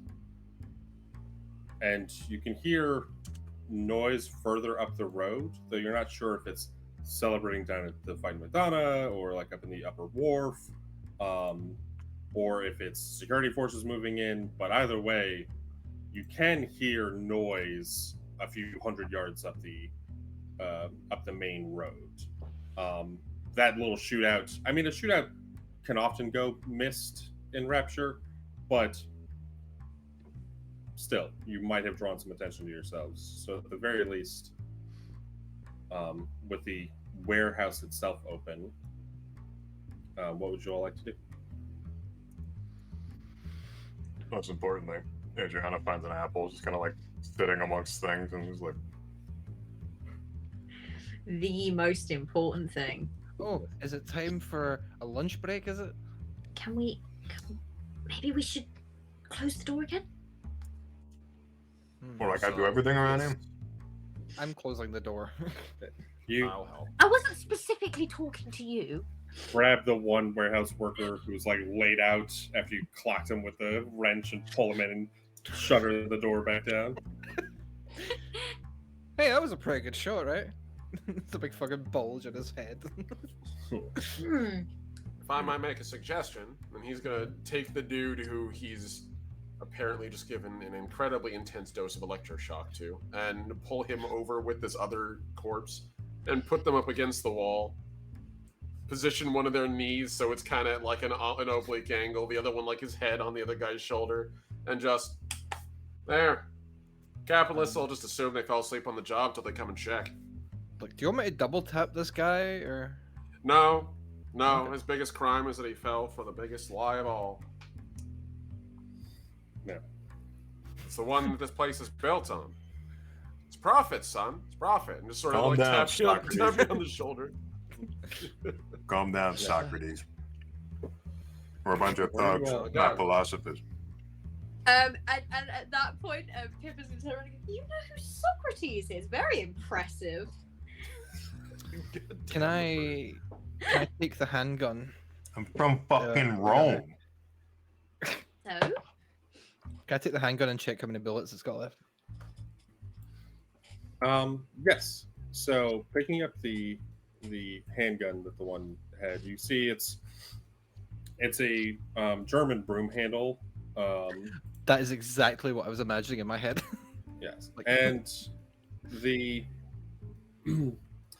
I would say that as you look at it, you can see he clearly doesn't like clean and oil and take care of it and do all of the the proper maintenance on this. It is a poor quality medium handgun. Medium, cool. It's -2 attack roll. That's fine. Okay. And just cocks it and goes, "I'll do." I suppose. Haven't seen one of them in a while. I mean, feel free to have a look at it, but it's just what they had lying around. I don't particularly like big rifles. Can I make an investigation roll to see about where we might want to go next? Well, actually, for this, you don't even need to roll. You all have done enough smuggling for Atlas to know that once you're inside Fontaine Fisheries, further along the back of the warehouse, there is a series of vents to help, like, actually vent some of the, like, really stale, fishy, disgusting air out of this place. But you know that one of these leads to a sub-basement underneath where the bathysphere comes through. It is a bit of a cramped space to work through, so I actually need all of you to make an athletics check. Oh, bloody hell. Sick. Lovely. All right. Here we go. right, Riri, I might Oh. need a hand here. Yeah, okay. 11. That's more fucking like it. Let me finish my apple. I got a lovely 20. Glides across. 15. Am I able to get help with this? Can Or I do help her need to- before I do Yeah. mine. You get a +2 to this. Okay. I don't know if that's gonna save me, but okay.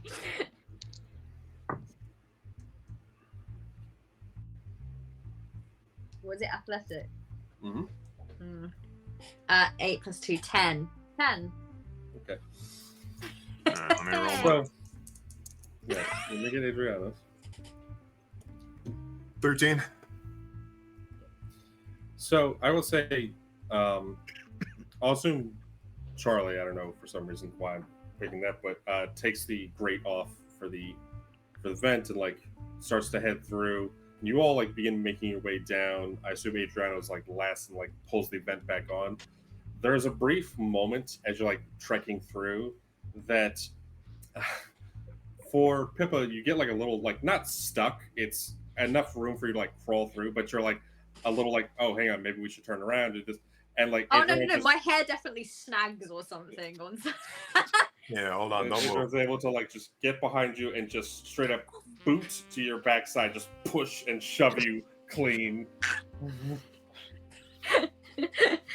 She just lets out this little yelp. Just watches as half her hair is just left behind. Oh. Now, getting through, I will say, is uncomfortable, and actually, for some of you, a little painful. For Pippa, you actually take 2 damage. Oh! Take 2 damage. Oof. That's a crack she just back. turns around and goes, I know you're only trying to help, but you'd actually just wrench some of my hair out. You know that? No. I left behind on the nail. You brute. What's Sorry, the matter, Peppa? Have you never taken a shortcut before? Hey, No? I got it. this is a conversation. See you way up. Now, as you exit from the vent, it drops into this sub-basement little chamber that you can see opens up quite a ways to a larger, almost like warehouse-like area, but with 2 bathyspheres, one of which, or 2 like actual, underwater like moon pools for bathyspheres. And for this space, there's one bathysphere that has currently landed, and you know that Atlas has been able to mostly set all of the equipment into one, send it down here, but it goes unmanned, so there's no one waiting for you on the other side. But in beefing up his own security against Andrew Ryan's men, 2 things happen. The stairs leading down to the main space, because it's about like a 30-foot drop down to the main space, are filled with a huge, almost web of electrified tripwires. The other thing that happens is your radio crackles to life, and you hear Atlas. All right, come on, go ahead and pick everything up. We got people waiting. All right. So get off your ass, and the radio clicks off. It's very persistent, isn't he? Must be hard sitting around talking all day. I think Pippa actually just lets out a little laugh at that. That was a good Oh. one, Riri. You're growing on me. Yeah, like a Right. tumor. Maybe less infect. There's a word for it. I'll come back to you. I'll be waiting. So I feel like the obvious question has to be asked. And he just gestures towards the electrical pool in front of us. Sort of, anyone have any bright ideas for this little pickle? Is it, you said it was an electric pool and there was wires, is it like trip wires and So stuff? it's a set of stairs that descends down, but right now you can see a balcony that like you could feasibly try and jump down if you like, but like I said, it's a 30-foot drop straight to brick. Or you can try and make your way down the stairs with all the tripwires and figure out a way to get past them. Well, I have an idea. I don't know if any of you are going to like it though. Oh, bloody hell. Go on. She holds up the wrench and starts like tossing it and like flicking it. I mean, A body doesn't have to pass through the tripwire. It's just like flicking the wrench up and catching it. So I feel like I need to mention, it's not a bad idea to trigger a single trap with an inanimate object, but we are talking about many, and I don't think we're gonna be able to pull that back more than once unless, you know. We That should have said, brought the bodies Wait. with us. oh my Wait a God, minute. that's horrifying. But necessary. She's an analytical Bodies. Look, I was just gonna ask if anyone had anything better than this, and he's just gonna pull out some rope from his day bag. Wait a minute. What if we tied my wrench to that rope? And I threw it, and we brought it back, and we threw it again. What if, and Can hear me I- out here, can we can just tie it to one of these spars and we go down like Have you- sane people. Can I Have you do thought an about how we're gonna- investigation check to see if there's a really easy, obvious thing that everyone is missing while they're all Have you- talking about? Oh, can you make a check so that I solve your problem for you? Absolutely, you can. So I okay, feel like I'm Is there like a holding the switch? answer. Is there a switch that will turn the tripwires off? Make an investigation check.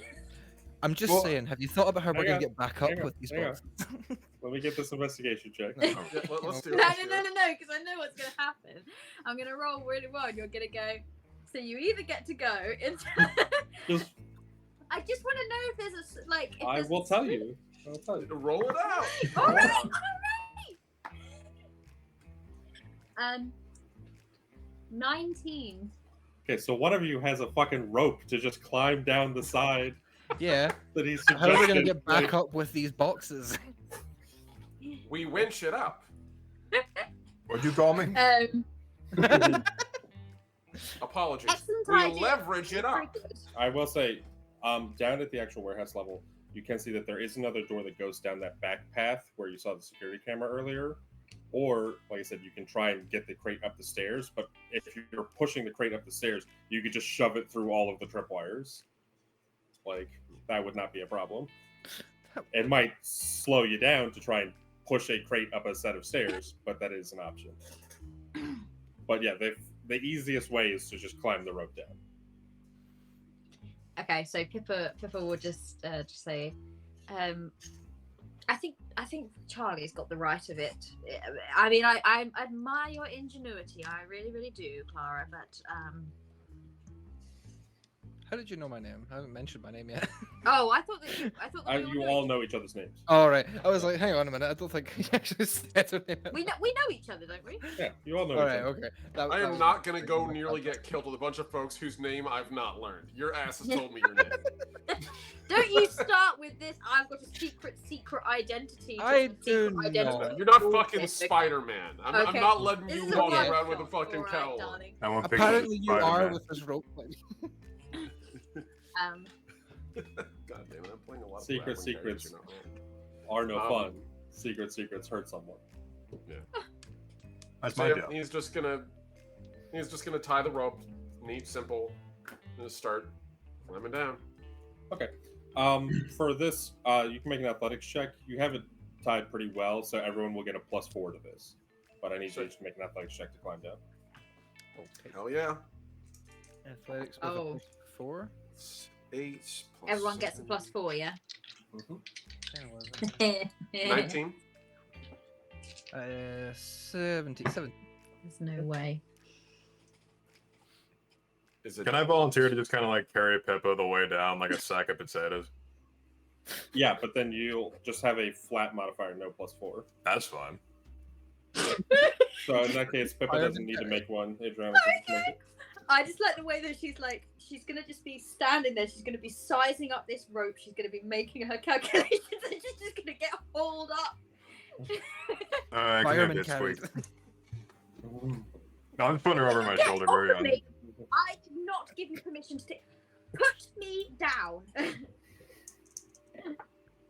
Let's see.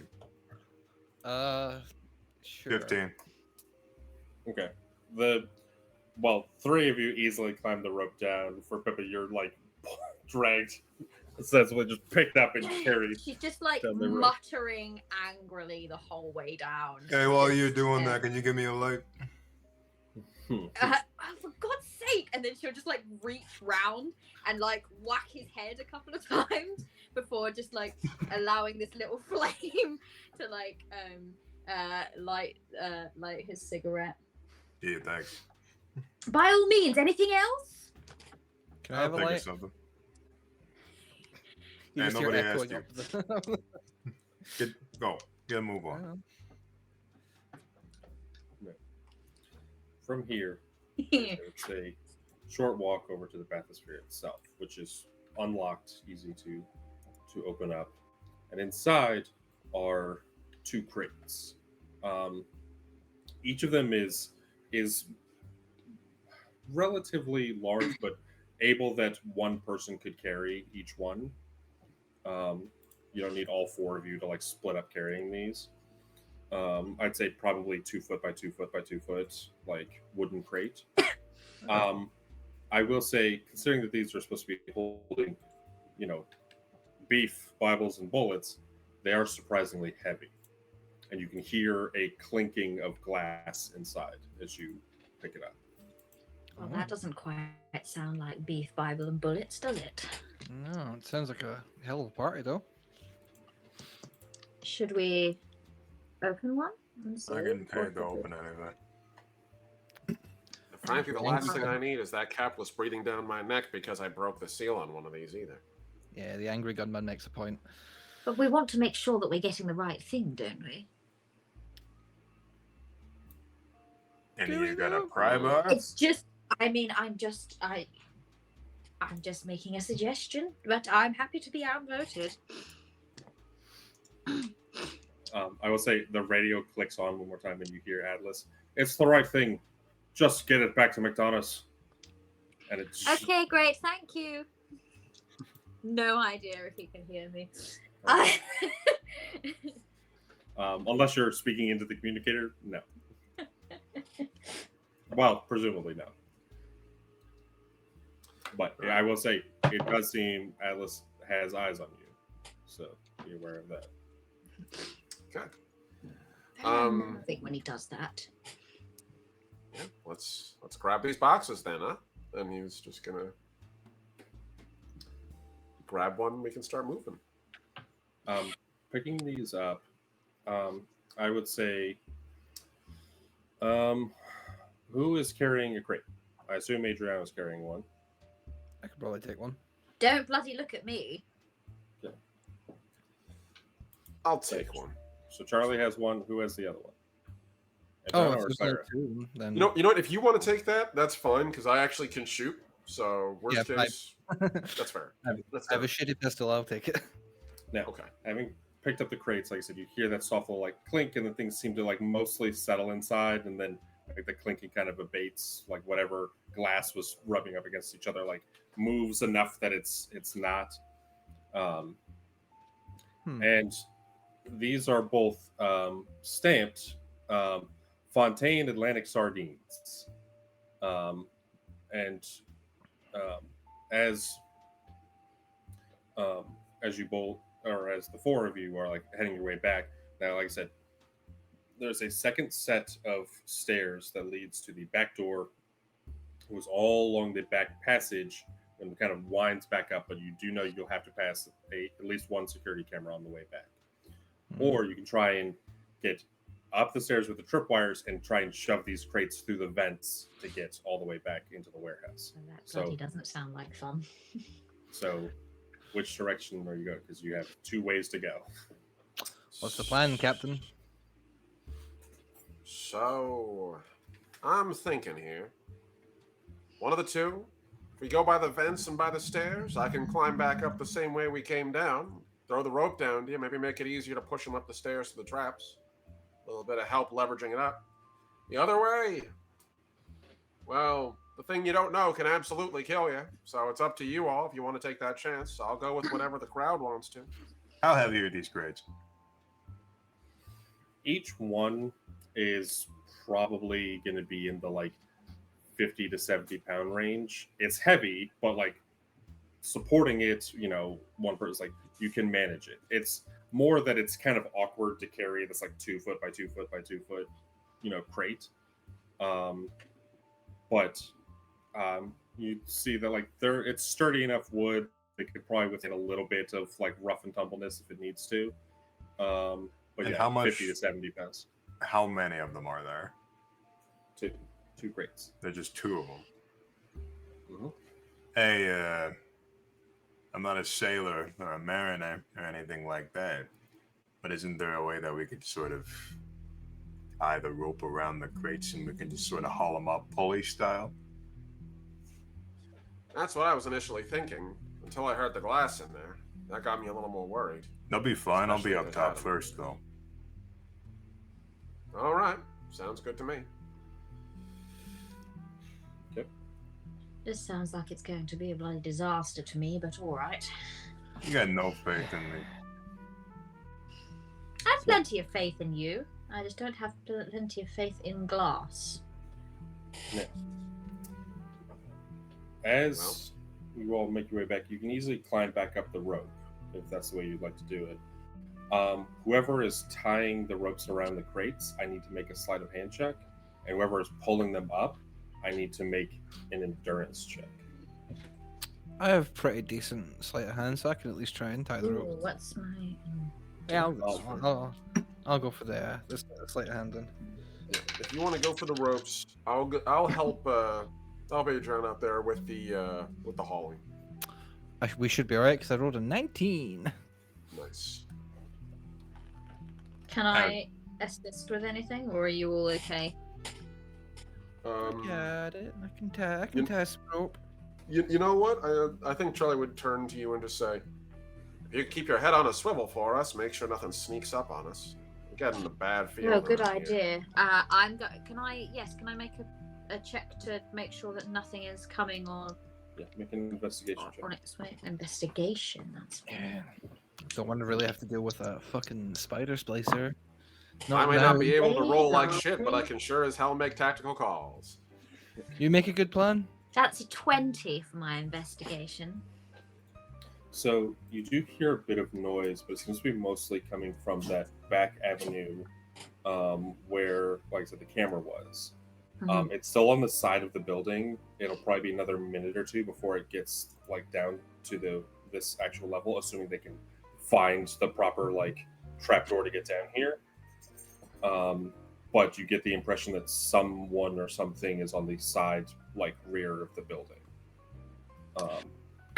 Well, good news and bad news. Something's on its way, but we've probably got a couple of minutes or so before it gets here.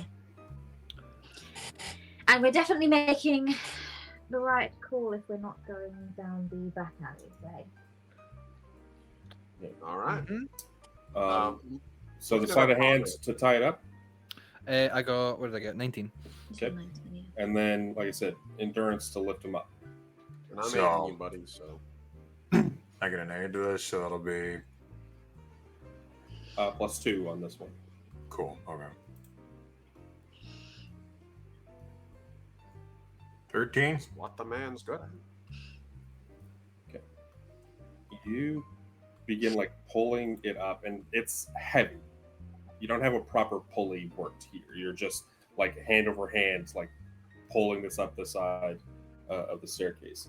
And it's like, this is truly dead weight. You're just lifting up like, this big kind of awkward crate. It kind of like moves a little bit. You manage to get the first one, no problem. But then you all hear a loud bang behind the building of metal on metal. Whoever is there found the trapdoor leading down to this place. You have less than a minute to get the second crate. This one you can either do endurance, or I would allow concentration to pull the second crate up.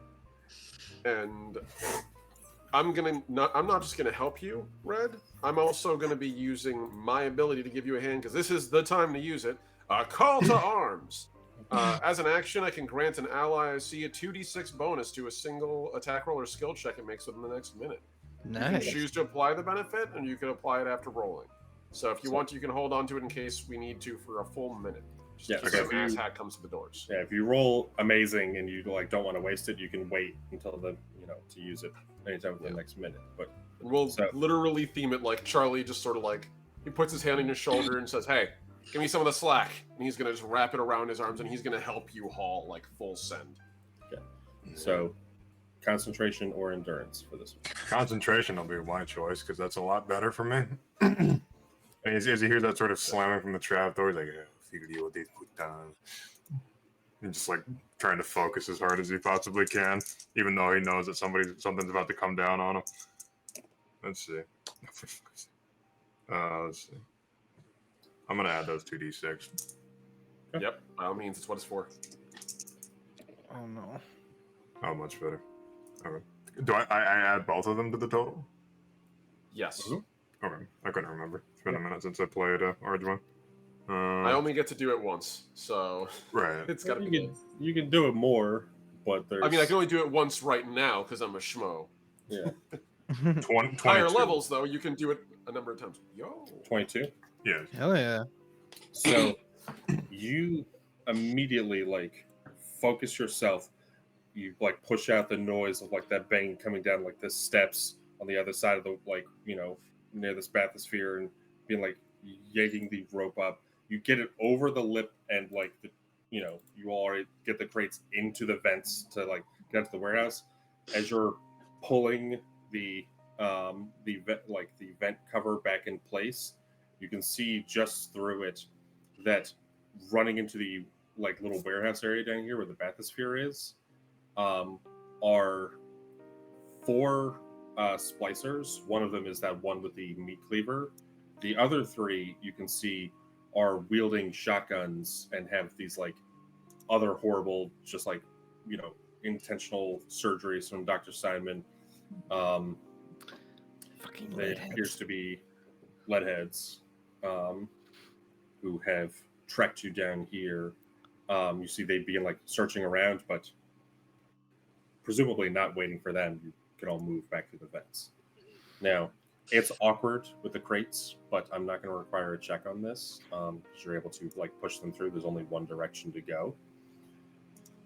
And getting back into the warehouse, you are able to get up to the shuttered door and quickly get it open. But here, again, you have 3 avenues to go down. You can go back the way you originally came here, through the warehouses, which may or may not have more splicers. You go up the main road, which you can hear more noise coming towards Fontaine Fisheries, and it's getting louder coming down the main road. Again, could be party goers, like people celebrating, just whoever, or it could very easily be security forces, or you can go down the pipeworks. Could I make use of my enhanced hearing and try and listen to see what the noise sounds like from the main street? Yeah, make a perception check. Now, With your my enhancement gives you a +2, right? It does. So you normally would have a -2 to this, but you'll have the +2, so it'll even out. Okay. Where the fuck is my perception skill? I've lost it. There it is. Okay. It's not great, but I'm still going to take the chance and try. Oh, that's not bad. 10 plus 5, 15. You strain yourself to listen, and you are particularly adept at hearing things. And you can hear the sounds of many boots on brick. And it is a sound that you've heard before and is unmistakable. It is Andrew Ryan Security Forces, and it is got to be at least 10 men. Right. Main Street is a no-go. That is security forces approaching. Right, so then maybe maybe the bloody pipes then. I'm telling you, the pipes are definitely better than going out front, Toots. I'm down with it. Let's go. You afraid to get a little bit dirty? Afraid as such, I just have rather a disdain for it. That said, these pipe works are meant to be used by engineers and such, so let's try to keep it down to a dull roar. After all, No bickering. the Eyes the two of them. little less of that and a little more of the industrial persuasion, as in father figures, as in big square diving suits filled with meat that we don't want to fight, if you catch my drift. That's Sure. my I I assumption, think given it's we all industrial. know what you're talking about. Yes. You can just call them what they are. It's More alright. fun to use euphemisms, but go ahead. Fine. Romance. But you're making me nervous the longer you talk about it. Would Can we you go all now? let me focus? No bickering. I assume you're all heading into the pipeworks then. Yeah. Yeah. Darting across the street, you can see that there is this small maintenance building. It says, Rapture maintenance only. Easily just fuck that and just going straight in. You see a series of tunnels and stairs that lead up and around, bypassing through the upper wharf and like out of Fontaine Fisheries through the upper wharf, and should lead out right by the Fighting McDonough. But you pass through a labyrinth of tangled pipes, some blasting jets of steam occasionally, others ice cold, even with like little frost building up along them. All of them pumping, salt water either to and or from somewhere else in Rapture. The thing is, the pipes here, it's all about moving water from one place to another because there's always water in every direction in Rapture.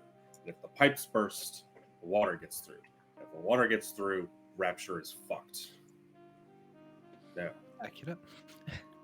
I want all of you to please make a fortitude check to start passing through. Fortitude. Hell yeah. Please don't fuck me. Fortitude. 5. Okay, this is 4. That's not good. I got a 21. Got an 11. Considering some of my weakest skills. 12. I got a 9. 9. Oh.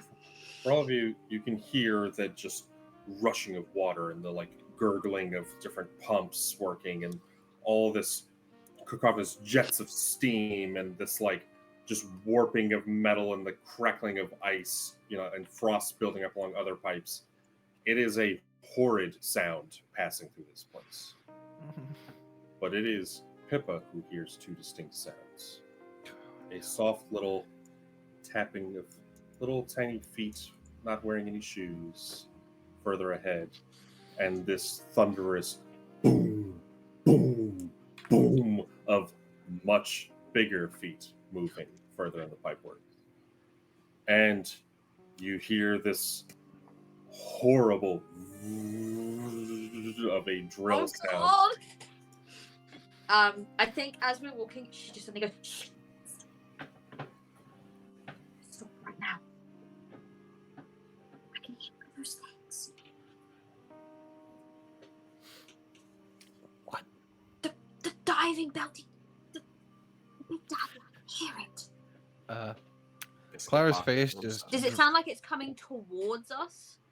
Down here in the pipeworks with sound echoing in every direction, it is impossible to tell. It's got, it's not the only thing though. There's someone else down here. They sound small. They're running. Little feet. Clara just immediately starts heavy breathing, and it looks like she's just staring, like she's completely disassociated from the situation, and just staring at the floor. No, I actually brought something for the occasion.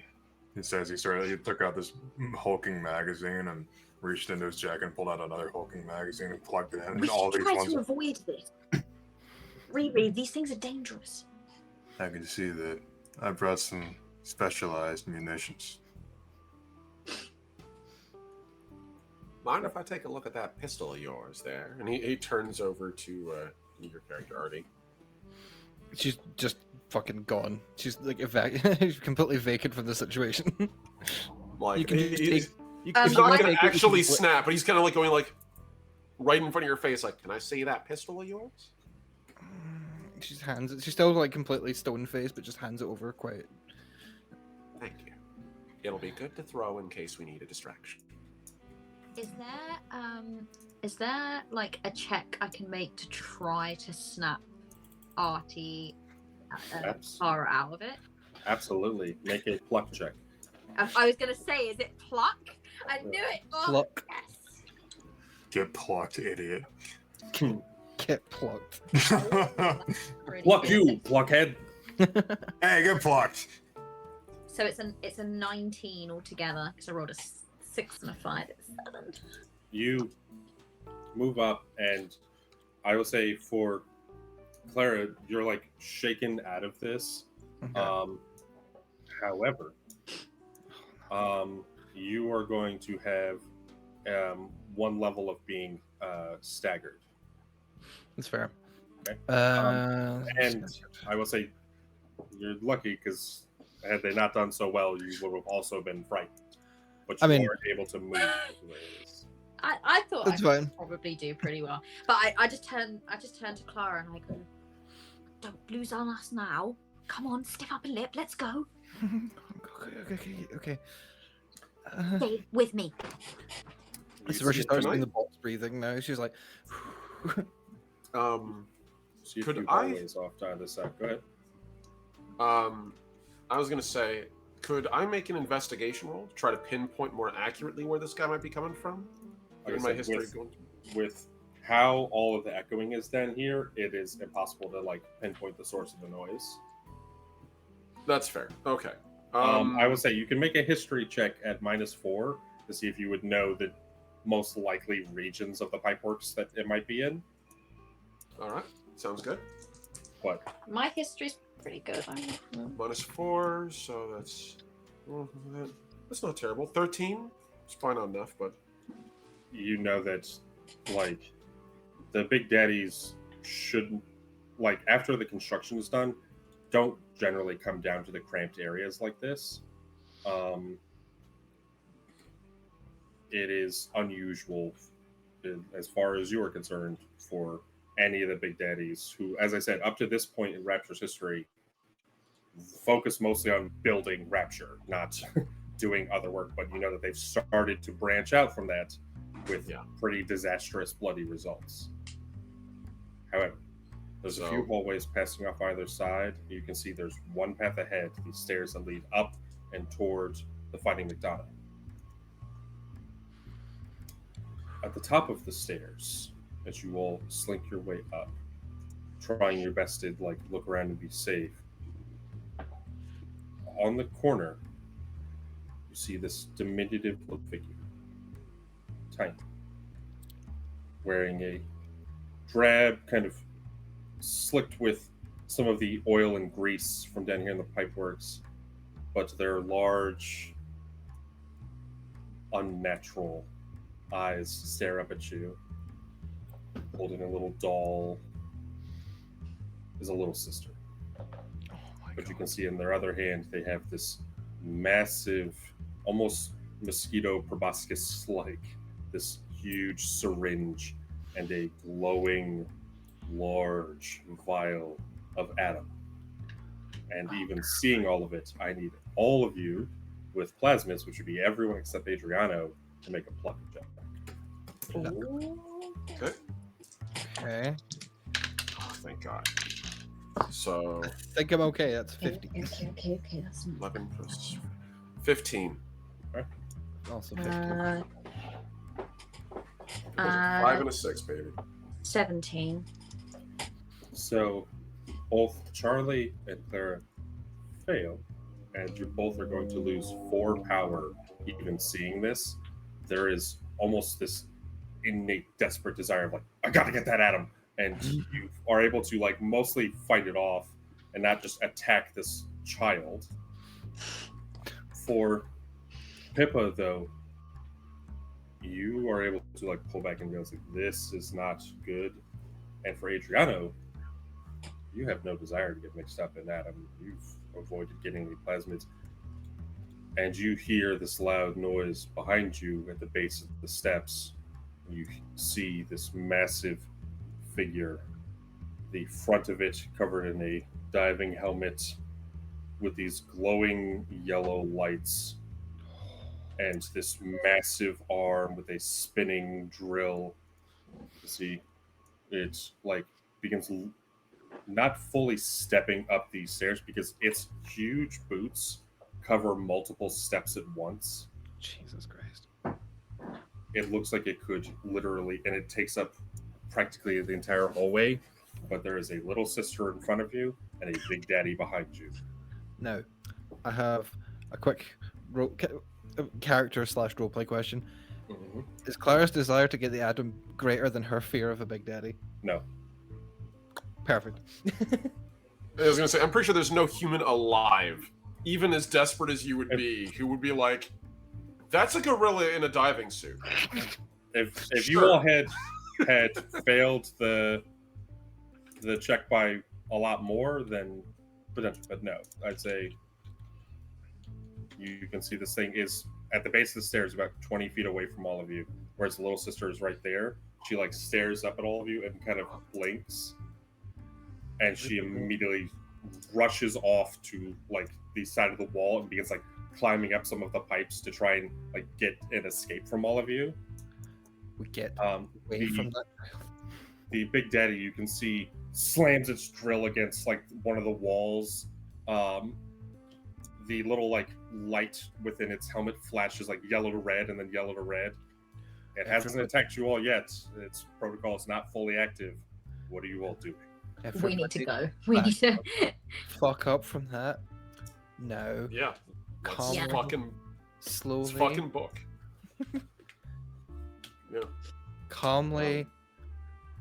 Does it seem to be like connected to this little sister? Like it's. So for that, make an augury check. A what check? Augury. Augury. Oh, okay. I'm not gonna do that. I don't think she really cares to do that. I'm gonna just have her be very, very frightened. 14. You can see it looks like in some way, yes. However, it's imperfect. If it looks like it is trying to protect the little sister and like follow some form of control and watch over her, but you also see it seems to be wanting to like back up and like get away from you all. It's having a struggle, but it is currently going berserk trying to figure out what to do, and you all are really close to it, so We should get away from it. I'm gonna straight up just book it. so Agreed. my question is everyone running or are you trying to slowly back away? Oh wait, yeah. I think that we need to slowly back away. Go quickly and stealthily. Agreed. I So think that, yeah. If we So- if we run, we might activate its protocols. Just slowly move away. Yeah. cool as a cucumber, folks. Cool as a cucumber. So just gonna on it, hands up. on it, Captain. So- Don't you dare. I can't carry all the crates by myself and have a gun ready. So I have one over my shoulder. Who's got the other one? I do. So Adriano's kind of got like his elbow clasped around the machine gun, and he's like holding it the best he can with one hand. And he's got one crate over his shoulder. And he's waiting for everybody else to fuck off as he starts like slowly backing up. And he's just ready. He's keeping his eyes dead on this thing, and as soon as it looks like it's gonna go berserk, he's gonna unleash hell. So if you all are backing away slowly, you can make either a stealth or deception check to back away. Oh, I'm doing Stealth AF. Oh, I'm doing deception. Yeah. Just want you to walk on, big guy.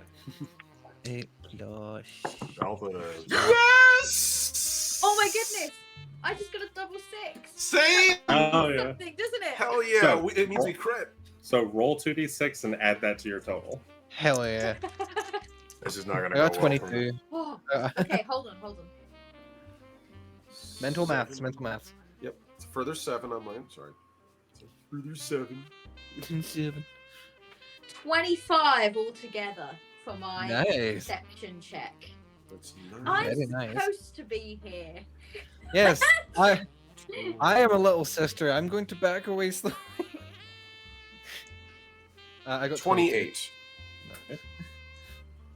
High five, girl! Well done. I think I rolled the lowest, but it's not bad. I rolled a 14.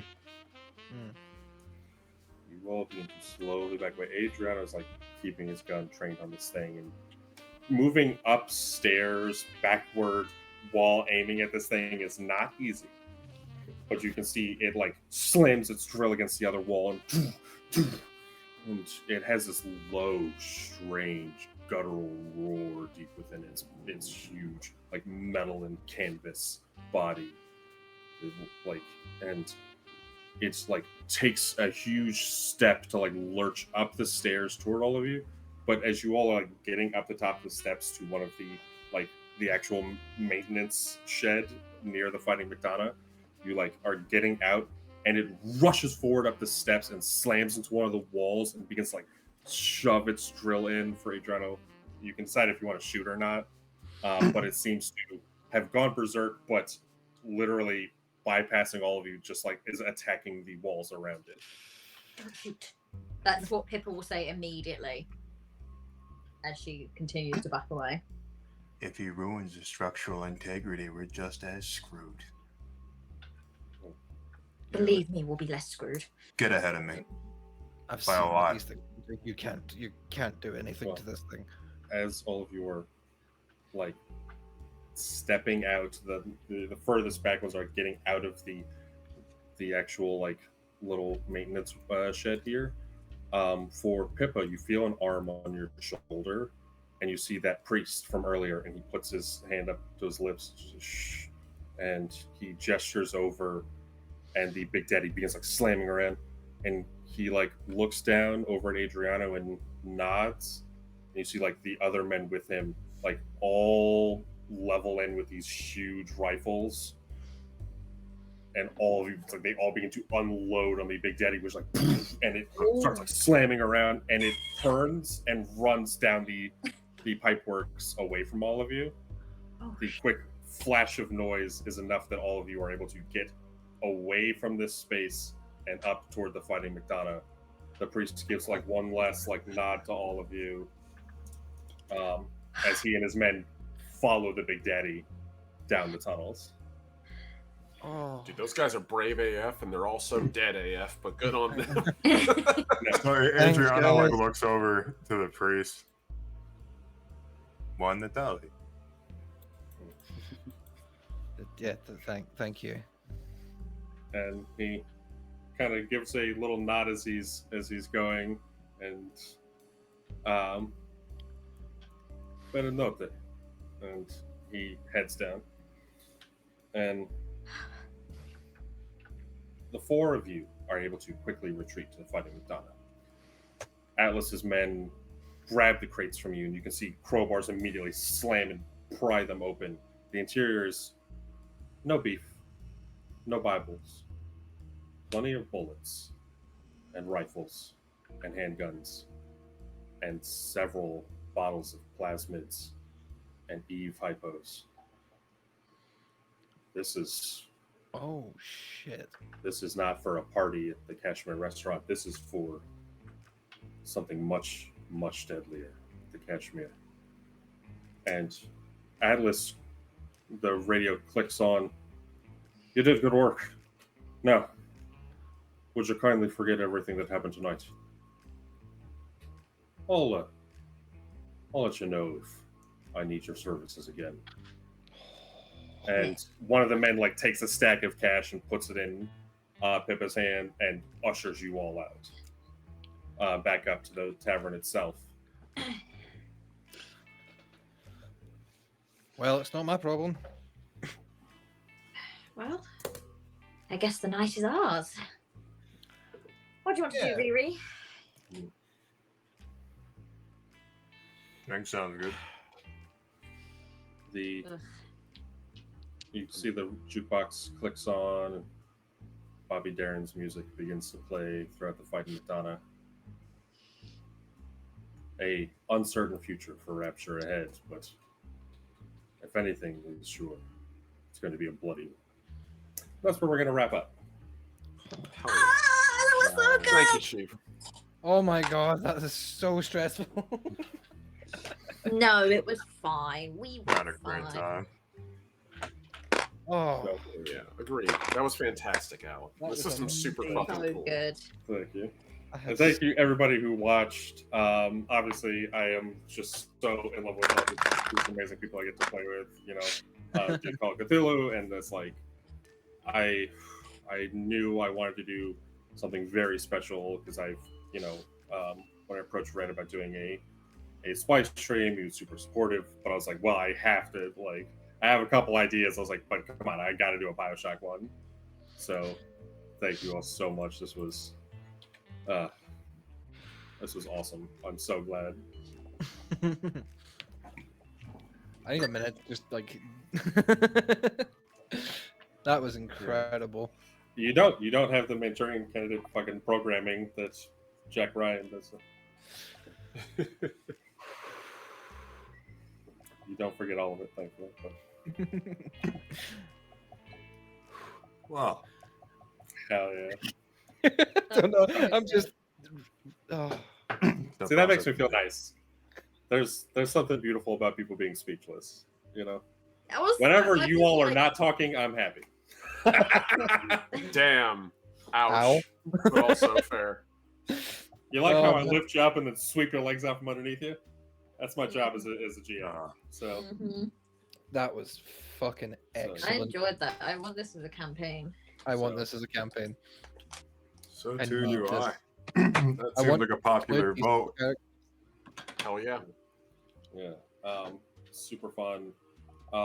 So right now, for everybody watching, like I said, this has been my system, Spliced, and Cult TRPG. Is a setting agnostic system that you can use to tell any kind of story you like. Obviously, today we told Bioshock. Like I said, on DMDM Studios, a couple weeks ago, we did a Warhammer 40,000 campaign. On my own personal channel, I've done a 60s noir theme, and I've done a gothic romance. I have plenty of other stuff planned in the future as Spliced is nearing the end of its development. It has been such a pleasure to work on Spliced.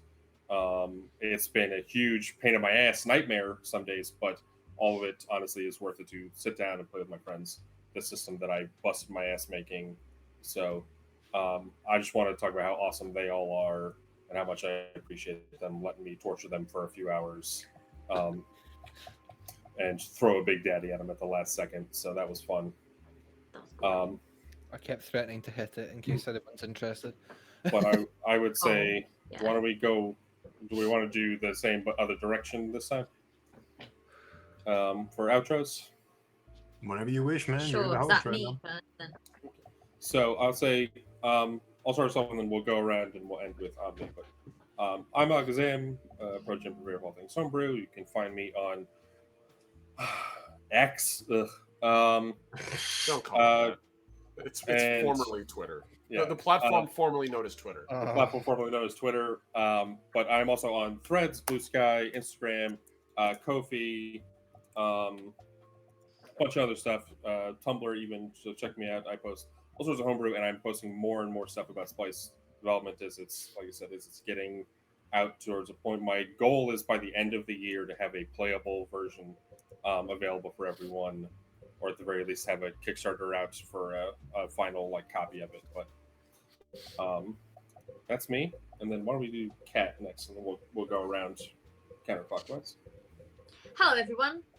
I'm Kat, also known as the Law Mistress or Law Mistress 93. You can find me as Law Mistress 93 on pretty much all social media, including Twitter. And I am calling it Twitter. I refuse to call it anything else. Yeah, I'm on Blue Sky. I'm on all of the things except Threads. I haven't got there yet. But what am I doing at the moment? Obviously, I'm here every other Thursday. We're normally playing Call of Cthulhu. Today we played Alex's system, which was flipping amazing, and I had some fun time doing it. Currently, I am working on a game with Hatchling Games. I'm doing a couple of things with Hatchling Games. They're kickstarting Crypto Freaks. It's coming up soon. It's in September. I will be on one of their stretch goals anthologies. So please, if that sounds like your kind of thing, then please feel free to help kickstart, because then I might write an adventure. Also, I am working on a game with them. Argonaut, which is space, Hades, Greek mythology, 80s cartoons, coolness. That's kind of it. Well, actually, no. I'm starting on my Twitch channel. I'm gonna be looking at putting out casting calls soon, I think, to play some games on my Twitch channel. So keep an eye out for those on my social medias that I just mentioned. Twitter, that's the one. I'm still calling it Twitter. Over to the next person. I can't remember who that is. Is it Art? Art is next. Yeah. Is it me? Oh no. Hi, I am Artemis. I'm notoriously bad at outros. First of all, yes, I recently actually made a blue sky today, so if you would follow me on that, it's the same username as the one above me. You can find me on pretty much anything with that username. But if you want to actually like talk shop with me, I probably will answer on Discord. That's the one I mostly use to actually talk to people. What else am I doing? I have a very interesting couple of things happening in the next few months, which is fucking unreal for me to think about. I wrote an interesting couple of pieces of music recently, and I showed it off to some people. A couple of them are here, and I am working on a full album. I'm also right now I'm considering just fucking dropping that the song that I made a couple of weeks ago. Cat, I showed it to Cat, and that's pretty much where I'm at right now. I'm writing an album. You can decide if I release it if you want. Like it's entirely up to you. But Up to the you. album, no, I don't. It's your Artie, thing. make a single business decision for yourself about your own Yeah. shit. That's I'm so- important. I'm really anxious. Please to don't bring it. unload your business decisions on me. I can barely make them for myself. I'm notoriously bad at this. So yes, I'm working on an album for some people. Hopefully that gets released soon. That's it. I'm just working on music. I don't really post on social media that often, but if you want to talk to me, then go for it. Discord, if you want to talk. Check Yeah. out SoundCloud that's currently in the chat. Yep. Artie makes music, is incredibly talented at it. I think that's all we need to say. Next Word. person. Also, Art, I wrote a script for you back when we were doing Cyberpunk. All right, you fucking. I cannot. No, we have to congratulate Artie for changing up because normally he says, "I still don't know what to say for these," but he actually said something a little. They said something a little bit different today, which I'm nice. very proud of. Thanks. You're doing better, Artie. You're doing better. I think it's slowly We'll becoming get my there. catchphrase. And then, surprisingly, unusual for it to not be the last one to say it, but why don't we do red next? Sure. Well, red, I'm one of the 3 primary colors, and today is the first time I've had somebody else host a game on my channel in. It's been a while. I think Derek was the last person to run a game on the channel, other than me. You're right. Yeah. With Call of Cthulhu, ironically enough. So I've kind of just given into the idea that my play style, or like my GMing style, my storytelling style, lends itself really well to rules-light games. So Spliced is clearly in that ballpark because it's just like it's such a elegantly simple system, and it never gets in the way. It always just like aids in storytelling, and that's all I ever want out of the system. Yeah, I don't need to have. I love Pathfinder, I love Starfinder, stuff like that. Don't get me wrong, but sometimes the crunch is too much. So systems like this, I've been talking about it. The Monday game that it was previously a Pathfinder game, Soldiers of Fortune, is changing over to a Call of Cthulhu game because I think it better suits the narrative, or the story that we're trying to tell. So that's going to happen come Monday. I've already got my players converting all their character sheets. It's going to be a homebrewed game of Call of Cthulhu, obviously. But yeah, I'm really happy to have more people run stuff on my channel. It just kind of lets me sit back and focus on the technical side of things, so I don't have to be fumbling to be a keeper and a stream runner at the same time. and it was an absolute treat being able to jump into Bioshock, when a series that I haven't touched in quite a few years now. But yeah, I love Bioshock. I'm working on a lot of stuff in the background. It's oh, hello there. And Excuse me. you're fine. I'm I'm planning on doing a lot of pre-recorded content in the near future. Stuff that I am currently streaming is going to come to its natural conclusion, but anything from further beyond that point is probably going to be pre-recorded stuff, and I will have a specific Patreon for that, and YouTube and stuff like that. Hopefully, podcasts. Good heavens! Hold on. Alex, it's okay. It's okay. I got excited. I'm muted. Sorry. It's okay. But I always look forward to working with these wonderful people here, and I highly suggest that you check them out. They have been my crew for it's been a year, hasn't it? Almost. Oh my god. Has it been over a year now or no? About since No. Cyberpunk, I think so. Let me, Yes. you know what, while I got it up, I'll go check the. It was summer last time we were running it, so at very least we're at a year. Yeah. So these folks here have been with me through a lot, and I've been with them through a lot in turn and stuff like that. It's been the season finale of Cyberpunk Red was 7 months ago. So Holy shit. it's Oh my been God, a minute, huh? Yeah, it's been a full year since we've done Cyberpunk, and Fucking, that's crazy. You're gonna make me emotional. I'm already Time- emotional. Time is flying too quickly. Make it stop. I think I've made the decision after Cthulhu comes to a good stopping point, which it's getting to a good stopping point. We're coming to a head right now. It is at the head. So after that, I think if Alec is more than willing to do it, we'll continue this little Bioshock campaign. I'd be down for that. I'm Awesome. more than happy to do a Rapture Civil War campaign for all of you. Oh yeah. Sounds Amen. rad as fuck. Absolute. Pippa is in. Pippa is ready. Make a backup for the next time you run into a Big Daddy. I will. But Me? I let's didn't see. specify a person. All of us.